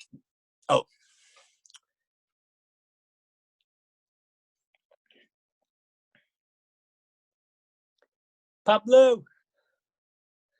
Right. Yeah. Sorry, technical problem, man. Let me know if you got to pee. No. Oh, man, I'm good, man. I can go, man. Because I might have to soon. You know the story of me being inside of a cave, right? And part of my spirituality, and then is we're talking about. Yeah. So that's some crazy shit. So yeah. Well, yeah, my story is nothing like that, but it was cool because after a couple of times of going to the meetings, the small group leader approached me after the class, after everybody like kind of was walking out, and he was like, "Hey man, like I really like the way you speak, and we see a lot of potential in you. Like, would you want to be part of our leadership 9-month program just to like help develop you into a more of a leader?" And I was like, "Fuck yeah, I would. That sounds awesome, dude." Awesome, man. Damn. So it all fell into place. Like, okay, it just found you again, right? You know, this reminds me of this corny ass fucking saying that when the student is ready, the master will show up or something like that. Yeah. Yeah. So you Yeah. were ready for it. You were ready for it, and Yeah. it just happened again. In a Yep. way, it just happened because it doesn't just happen. You prepared for it. Now you're ready for the spirituality, the level of spirituality that you're bringing, man. That's beautiful. That's beautiful. Absolutely, man. Absolutely. And it's cool because they got all these books that I like normally would have never thought to read. Yeah. Like one of the main ones that I just got done reading was called Finish Strong. And it's about how so many people, like men like us, set out with good intentions. It's specifically for men, which is another reason I like the leadership program. Cause like, it's not all this bullshit. Like how fucking even Boy Scouts has girls in it now. Like, come on, man. Come on. We're different. Like, come on, man. You gotta leave us a little bit something for all of them, man. Damn. So, but it's called Finishing Strong. It's about how men like us have start out with good intentions. We, so many of us do, but on the day of your deathbed, like not everybody lives up to finish their life strong. Meaning like they set out, like it talked about these people who like set out to do great things, and like out of 10, like 9 out of 10, like became shitty. Yeah. So, but it's nowhere near like your experience. I know with the cave and everything that, dude. Yeah. My spirituality came a little bit different. I was also raised, of course, in Christian, Catholic. I'm sorry, and sure. I don't even know the difference anymore. But I went all the way in it as well. I went all the way in it. I started learning. I went into groups. I went to church every single fucking Sunday, and it became, there was a point in that church that they couldn't give me any more answers, and they got stuck with me. They were like, okay, just have faith. And that's when I said, all right, get the fuck out of here. I want to learn a little bit more about this, but they didn't. And not everyone, but I know that I know some people they really have a vocation when it comes to religion and being Catholic and Christian. And man, they know a lot. They study a lot. Like they really, really know their shit. So that's something that I always admired from the people that are good, because there's a lot of bullshit, shady shit, of course. It's bad that we judge, just like you said at the beginning of this podcast, more than meets the eye. If you judged all of them the same, just because some shitty motherfuckers are misusing the word of the religion. Not everyone is like that, right? Not everyone is like that.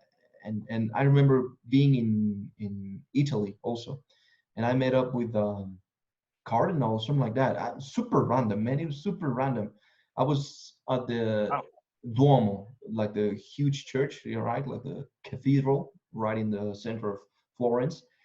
And I was amazed. I was starstruck. I was like, wow, this is so beautiful. And every time I go into a church, like those historical cathedrals, there's a vibration, of course, that you cannot deny, whether you are religious or not. Just when you enter, oh my God, oh yeah, you feel it, you feel at ease and at peace, and it's beautiful. So I was there, and this older person, Cardinal, approached me and like, oh yeah, blah blah, and we started talking, and all of a sudden we were talking about religion and all that. So I got into that as well, man. And then my path deviated, of course. Then I started going into different things, but the point that we were making is that it comes to all of us. It comes to all of us. There's a point in our lives where we need to reconnect with that. I don't like saying it like people say, you need to believe in something. I mean, yes, but it's a little bit deeper. Right. Yes. Once you enter this, it's like, I mean, you gotta believe in something, but there's a lot of people that just believe in it without passion, right? Without any fire behind it. Like they're just because, well, that's what mom used to do. They don't question anything. And people like you have more passion about that. That's what I love, right? You have an understanding. You study. You have a passion for it. I think that's what's more beautiful. It's to me, it's an inward belief, and it's an inward. Like I'm not like projecting it and like oh you're wrong. No, like this is for me, and I'm not like I don't think I've like really like posted about me going to church, because I know like I mean I know I posted a few things about faith and stuff, but I've never posted showing off me at church, because it's not like It's not I'm about not that. doing it for that. Yeah. So that's right. But I have another story to the other side of the coin. Yeah. One of my me and my brother's best friends. Yeah. He I don't think he's ever gonna watch this podcast. So Oh I'm no, gonna man, shit! say I'll it. send it to him. I'm like, hey, And shit, motherfucker. and shit. I'll it's nothing I wouldn't say to him that he doesn't already know. But Yeah. he grew up. He was one of those guys. Like, I just started reading the Bible like last year when I started. Like, that was my first time ever reading it. Like, ever. Get out of Yeah, here. a It's a word. great book. Like, I've never even read it at all. Like, Yeah. I just, like, it didn't interest me at all. But now I'm like, okay, like, this is cool. But that being said, and even if I don't understand it, I still feel like it's going in here somewhere. But one of my best friends, he grew up and was one of those guys, like you said, that he knew the Bible inside and out, like from a little kid all the way to when he was a teenager. And he was like the ultimate church Boy Scout kid. And then when he was in his late teens, his father committed suicide from overdosing and stuff. Or I don't know if he intentionally committed suicide. But he did. He killed himself with drugs. And our friend, since that moment, like, turned completely the other way, and now is like, no, religion's not real, God's not real, nope. And like, anytime I talk about spirituality or anything, or I'm just saying anything, he's like, gotta argue it, and like, no, actually, that's not real. No, there is no such thing as, and like, it's like he has faith in his answer of there not being a God. Oh no, yeah. So. It's the opposite of the other side of the coin of what we were saying. But even then, I see it right now with crisis and everything. I see it here when I live Mexico City. Times like this or crisis is where people search spirituality the most. They're trying to finish strong, like you said. They're trying to cope with that and reconnect with their creator or whatever. They're like trying to make sense out of all this shit. And I know that he's gonna get it again. You and I know that he's gonna get it again, because it comes to all of us. And the beautiful thing about all of this that we were saying, man, even if people don't understand it, is that you don't have to understand it. Because when you're talking about fucking spirituality, you're not talking about the mind, you're not talking about the body, you're not talking about anything that you and I can rationalize and say like, yeah, point one, point two. I mean, we can try, which is, I think, what religions have been trying to do for centuries, right? They're trying to bring some level of organization to all of these beautiful subjects that are so hard to comprehend. They're super, super high up there, right? They're on a different level. They're literally on a different level. So how the fuck can we understand it? Well, that's why there's a bunch of religions trying to be, okay, there's this path, and that's why you need to choose a path, whatever path, because it's a systematic way, right? Christianity has a systematic way of understanding enlightenment and understanding heaven and all that, just as Hinduism, just as Buddhism, they all have, and I think that's why it's very important that we listen to the calling every now and then. All of us hear it, and even if you say, oh no, it's not, you're just like you said, he believes in that. So there's a faith behind underlying that, like, oh no. But I know that, just like you said at the beginning of this podcast also, when you were talking about good versus evil, inside of us, we all know when shit hits the fan, well, everyone starts praying, oh please God, come on, man. So it's inside of you. So just quit bullshitting yourself. Even the guys that say out there, no, there's nothing out there, blah, blah, blah, blah. When shit hits the fan, I know that you're one of the first motherfuckers that go out there and start praying. So just stop kidding yourself, man, and reconnect with that, something that is greater beyond your body and your physical being. That's beautiful, man. So you're the whole fucking package, man. You have the relationship, you have the spirituality going on, you have the guns. Damn. Oh shit. That's so beautiful. I want to talk about another thing. There's like two more little points I want to make. And I think we've been over an hour now.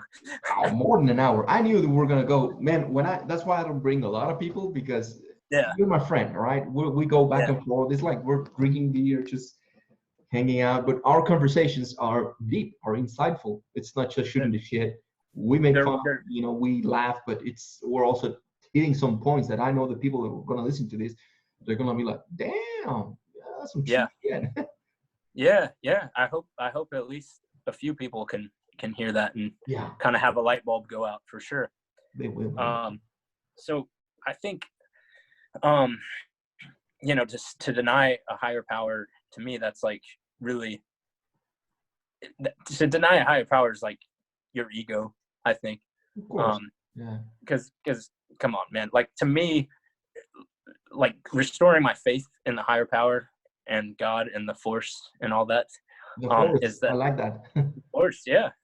And it like makes me feel more at peace, because it's like, hold on, like, no, like I'm not in control of all of this. Like, no, none of us are in fucking control, as you could see from everything happening with COVID. Like, we can control ourselves and be, like you said, kings of our personal kingdom. Yeah. But you can't be the king of all kingdoms. Like, that's not how this works, man. No. And if you think that you are going to be severely disappointed or humbled, you're going to be brought to your knees. Fuck humbled. No, I don't know. No, but I totally understand you, man, because even when you wake up and you just watch creation itself, right? Air, your temperature, the birds, singing, and the trees, like, even if I had the power, or which in a way we all have, because we're part of creators. I think people mistake being part of the creator and being the creator. I think that's a huge mistake. I'm not the creator. I'm part of creation, but I'm not the creator. I didn't create all of this shit. Hell no. Man. And I have a power because, we're part of it, right? We're made in this image, whatever. But I think of it. I've done certain exercises in my head. Like, okay, let's imagine, just in my imagination, let's run it wild and free. If I was fucking God and I could recreate the universe and everything, how the fuck would I come up with all the beautiful perfection and imperfection? And it's crazy, man. So something higher intelligence, or whatever you believe in, that's what I understand. That's my way of understanding what you're saying, right? If you don't believe in a higher power or something, right? Like force, whatever the fuck you want to call it, you couldn't fucking create all of this shit. Not even in your wildest dreams, man. Just there's so many things that your head explodes. Just like how all of these got created, man. Damn. And we're just watching a tiny part. Just Earth. Now picture everything. So oh man, it's amazing. So that's why I say no. Man. Yeah, like, okay, man. You the shit, man. You the man. Okay, you got you got your own shit going on, man. Good. Oh shit. All right. Next thing is, I want to talk about necessary ego versus narcissism. So necessary ego. Yeah. So we live in this world where I see so many people posting a lot of times, like articles on Facebook and stuff, like how to not be a narcissist, or watch out how you don't want to be a narcissist, and like not being a narcissist. Yeah, like I don't. So I think systematically we do live in a society that is built to push us down and keep us down. And this is not God, this is man. This was created by man to keep us down, like through the negative news, that all the negativity, all the victim mentality, because I mean, let's face it, any victim I meet, they're not all bad people, but they all want the government or other people to take care of them. Where people like you and me, we want to take care of ourselves because we know that we have the power to. We're creators. We create, right? But without losing ourselves in the process of thinking, simply because I can create, that doesn't mean that I'm going to put myself in that position. That's beautiful. Yeah. So I think, at least for me, I know that when I began, backtrack to my teens. Like I said, I literally thought that I was a piece of shit and that I would amount to nothing for many years. Yeah. Well, when I started the path of self-improvement in my mid-20s, I realized, like, wait, no, I have to believe in myself first. And I have to believe, I am the shit. Yeah. But with the world around you, they'll put you down for that and say, oh, well, you're a narcissist. You're a narcissist, and I think that there's a difference between necessary ego that you need to have to believe in yourself, and then, yes, there is narcissists. There are people that their ego is like, but I don't think that you need to worry about it so much that where you're like, I don't want to, I'm not going to do anything because I don't want to come up. They might think I'm too egotistical. Like what's that balance to you, Pablo?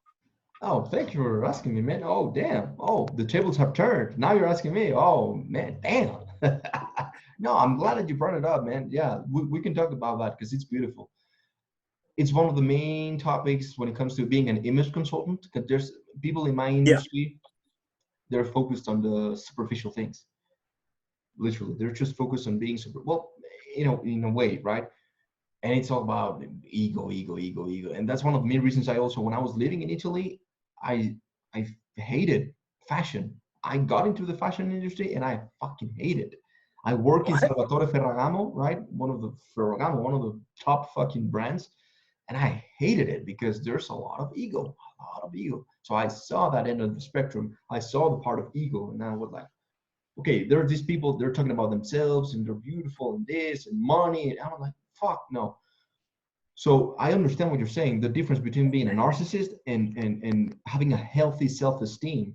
Healthy self-esteem. Yes. Yeah, because we're not bringing our children with that healthy self-esteem, healthy identity, right? And so that's why I think that's one of the main reasons why people have eating disorders. They commit suicide because they don't like themselves, right? And they get bullied, and simply because they don't understand themselves. They're not taking care of themselves. And just like you said, as soon as they're trying, not even actually doing it, just trying to bring some attention into themselves, society, family, the world itself turns into you and say like, no, you're a fucking ego selfish piece of shit, blah, blah, blah. You're too much into yourself. I'm pretty sure that you went through the same experience as I did. When I started changing my image, because I was a hippie, right? I had my long hair, blah, blah, blah. And I would wear flip-flops. Man, I was totally different, right? So then when I came back to Mexico and I was a whole different person, and people used to tell me, and I was the same guy talking about the same shit, peace and love and light. I was just wearing a blazer, right? And people will want to go into fights with me, literally go into fights simply because I look better. Oh, hey, you fucking pussy, pushing me around. I was like, dude, I'm not doing anything. I'm just wearing nice clothes. What is wrong with you? So I know that there's a lot of people that go through that and they don't know how to push through it. And I believe that's life itself. There's the testing side, right? There's the testing part. You get tested. Oh, you really want to step it up? Oh, you really want to improve your fashion or improve yourself, have a healthy self-esteem, have a healthy ego? You're going to get tested. There's a testing part, right? I know when I cut my hair, because I had long hair, then I cut it, and it almost felt like an identity crisis, right? Like, oh shit, who am I now? That hair was me. Oh no.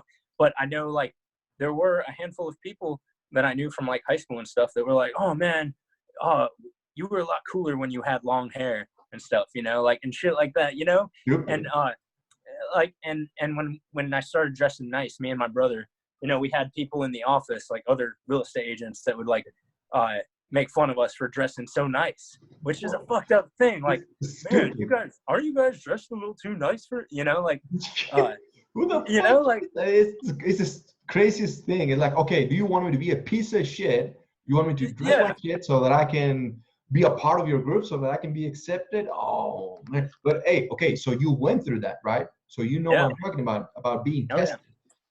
But what's on the other side?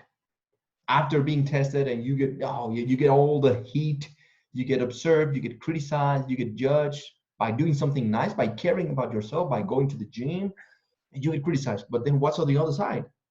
So on the other side is acceptance. They accept it.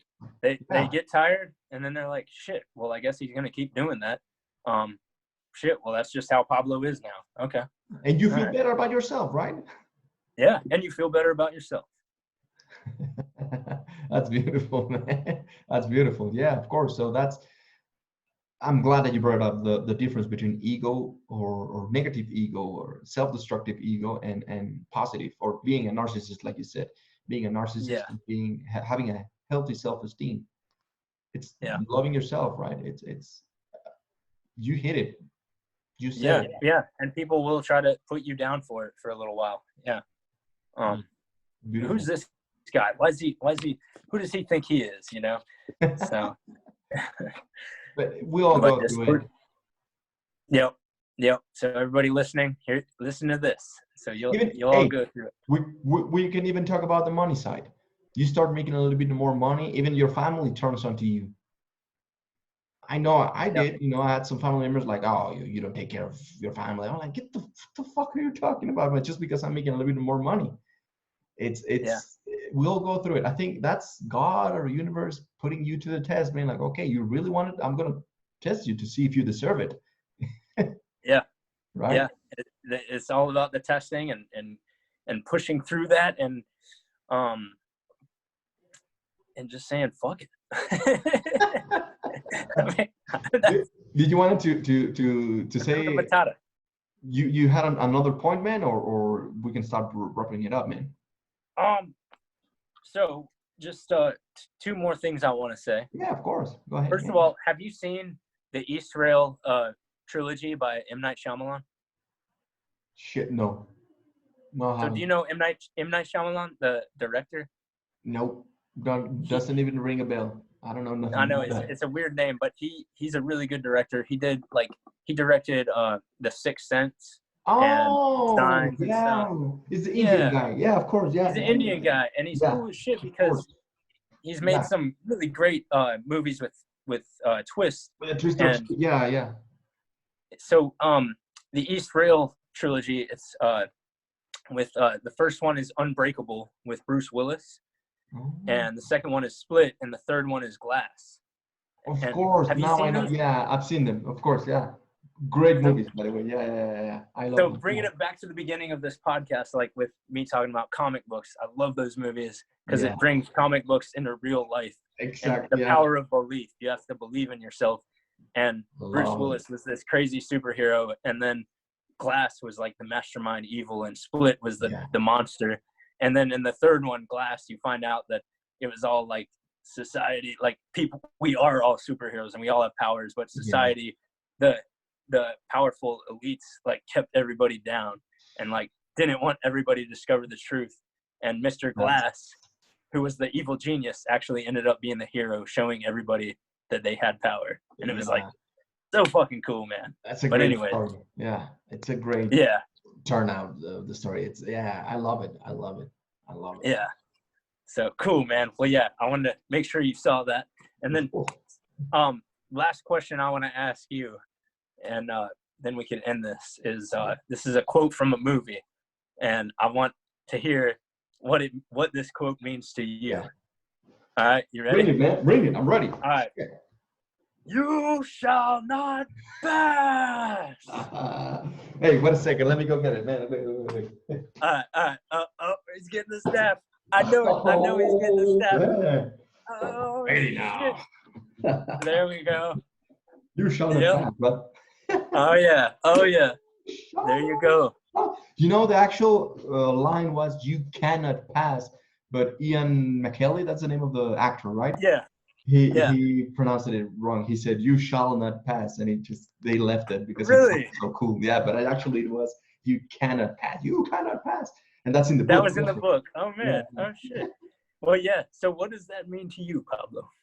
Oh well, it means that it's a great movie. No. Well, yeah, of course. What does that mean? Well, that it can mean a lot of things, man. I don't know depends on the glass that you want to look at it. Because right now, I could think based on the things that we were talking about, I could say it's about protecting your mind, right? About saying no, you shall not pass. The demon, it could be the society that you're talking, right? Because you've all seen the people are listening. It's a quote from the movie The Lord of the Rings, The Fellowship of the Ring, right? You And know, if you don't know that, then get the fuck out of they here. get the fuck out of my podcast. I don't even know what the fuck you're doing here, right?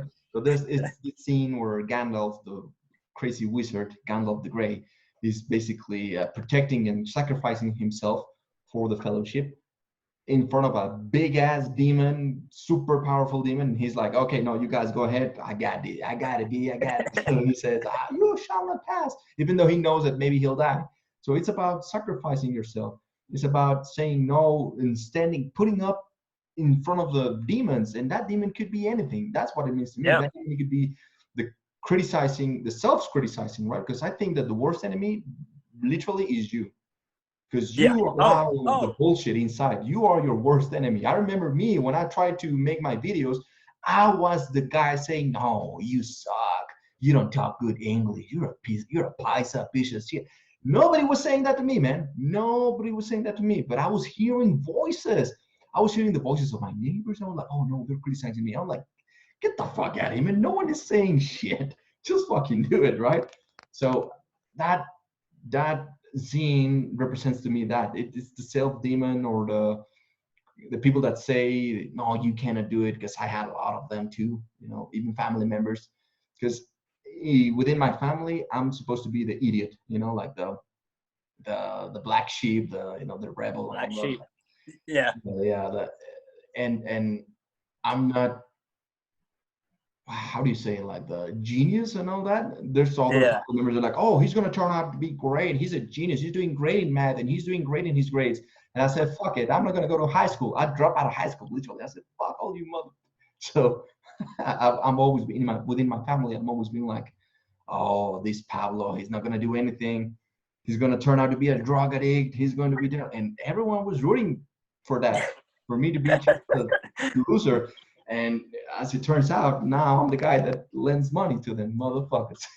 How about Hey that? man, dude, So that's yeah, amazing. And so that's pretty that much exactly the answer I was looking for out of that question.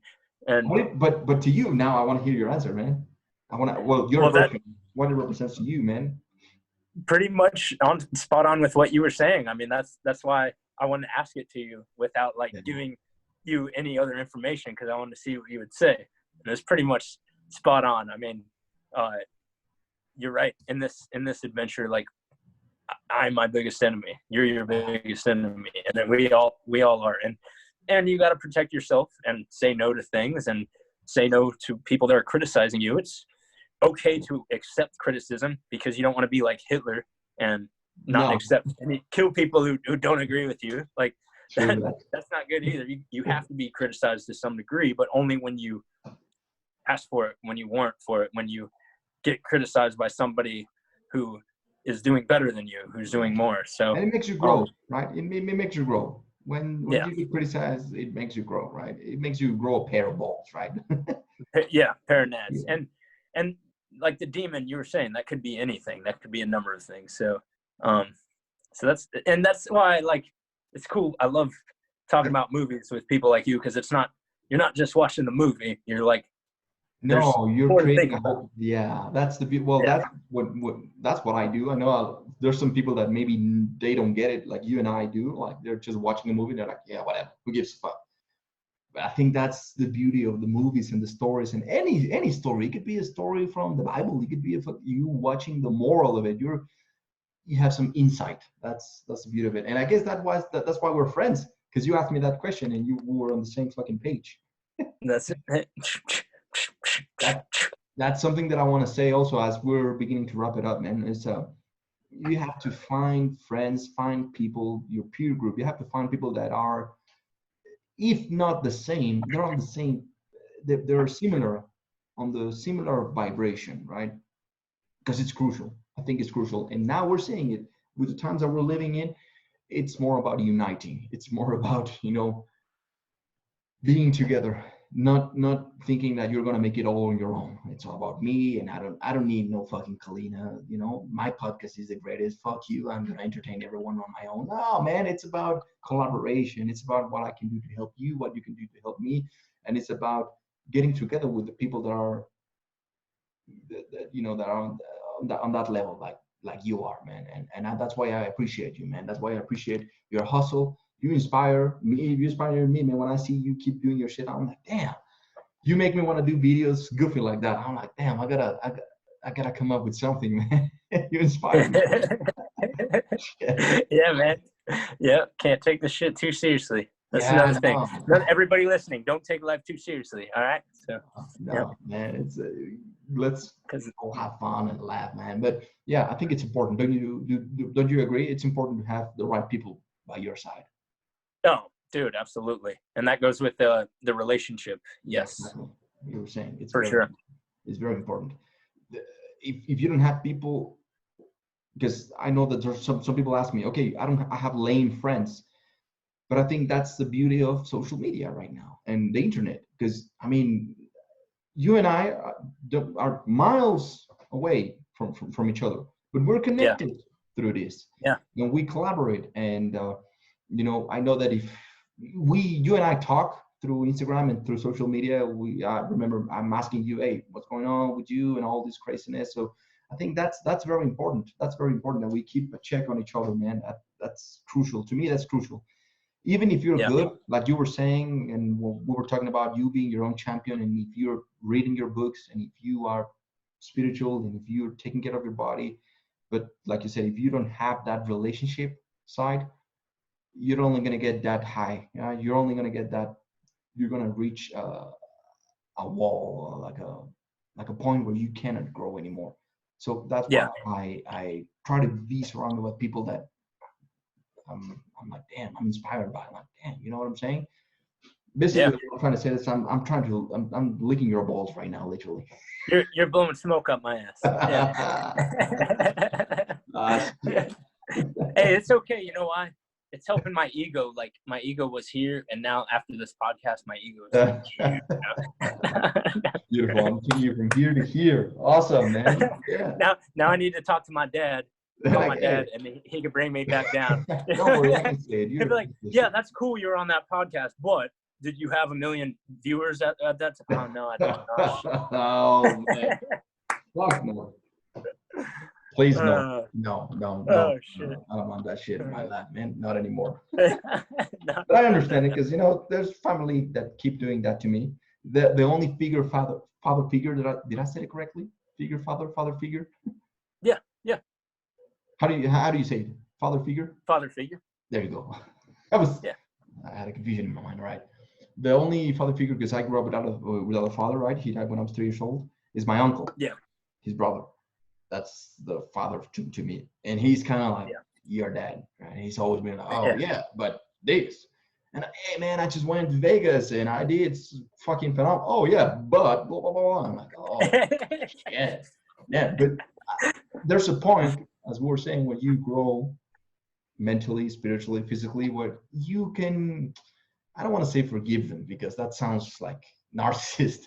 You understand, you see the oh shit, you see their point of view. You're like, you're not trying to hurt me.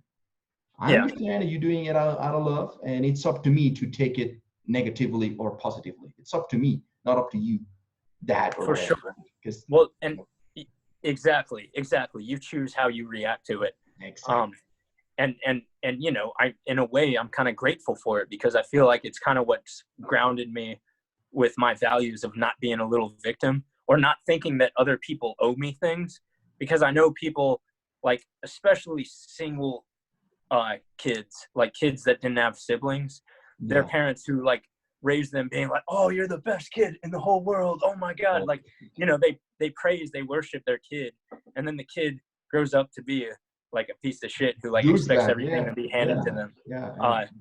And my dad, like always, me and my brothers, he always and will continue for the rest of his life to humble us in the most loving way possible. Exactly, in a loving way, in a positive way. That's beautiful, man. So, well, man, I think we can wrap it up. Thank you for being here, man. I appreciate your time. This was a long fucking podcast, but to me, it was very quickly because I enjoy talking to you. I enjoy our talks.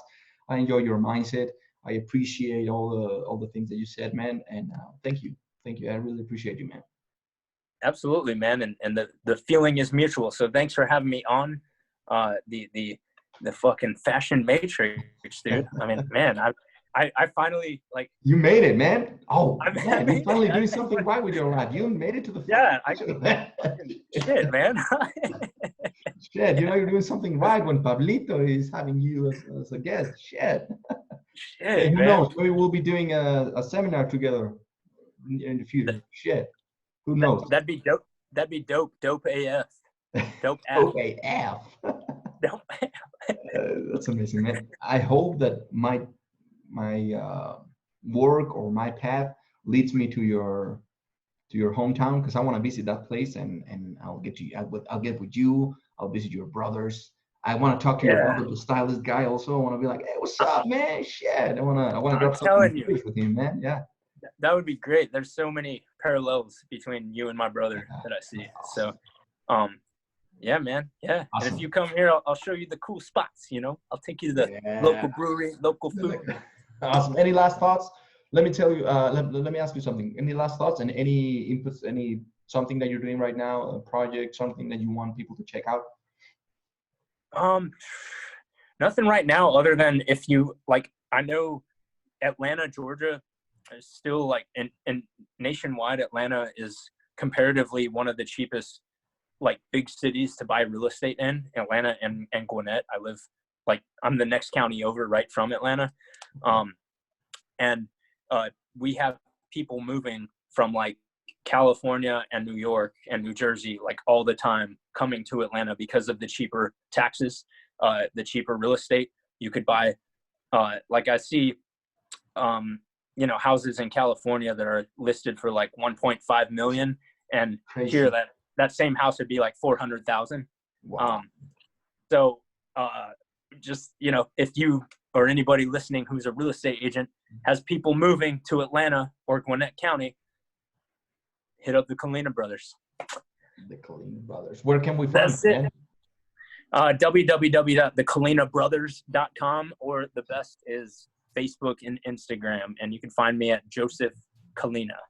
There you go. I'll plug in all of your social media and on your website, of course. But yeah, man, again, thank you for being here. Thank you for your time. It was a long one, but it was a good one. It was, man. It was. It didn't even feel that long. It's like, holy shit, where did like time just kind of like, wow.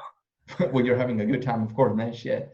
All right, man. Thank you. So this was the Fashion Matrix. Thank you, everyone, for listening to this. Remember that you can find it on all major platforms: Google Play, Spotify, iTunes, Podbean, everywhere. All right. And if you have more questions, just hit up Joseph Kalina from the Kalina Brothers or myself. You can find me at Pablo Mentor or Style Systems. Also, that's my project. You can go at stylesystems.net, and we'll work on your image, any type of image, products, your business, interior design, your fashion, you know, anything that you want to take care of when it comes to your image, we got you. All right.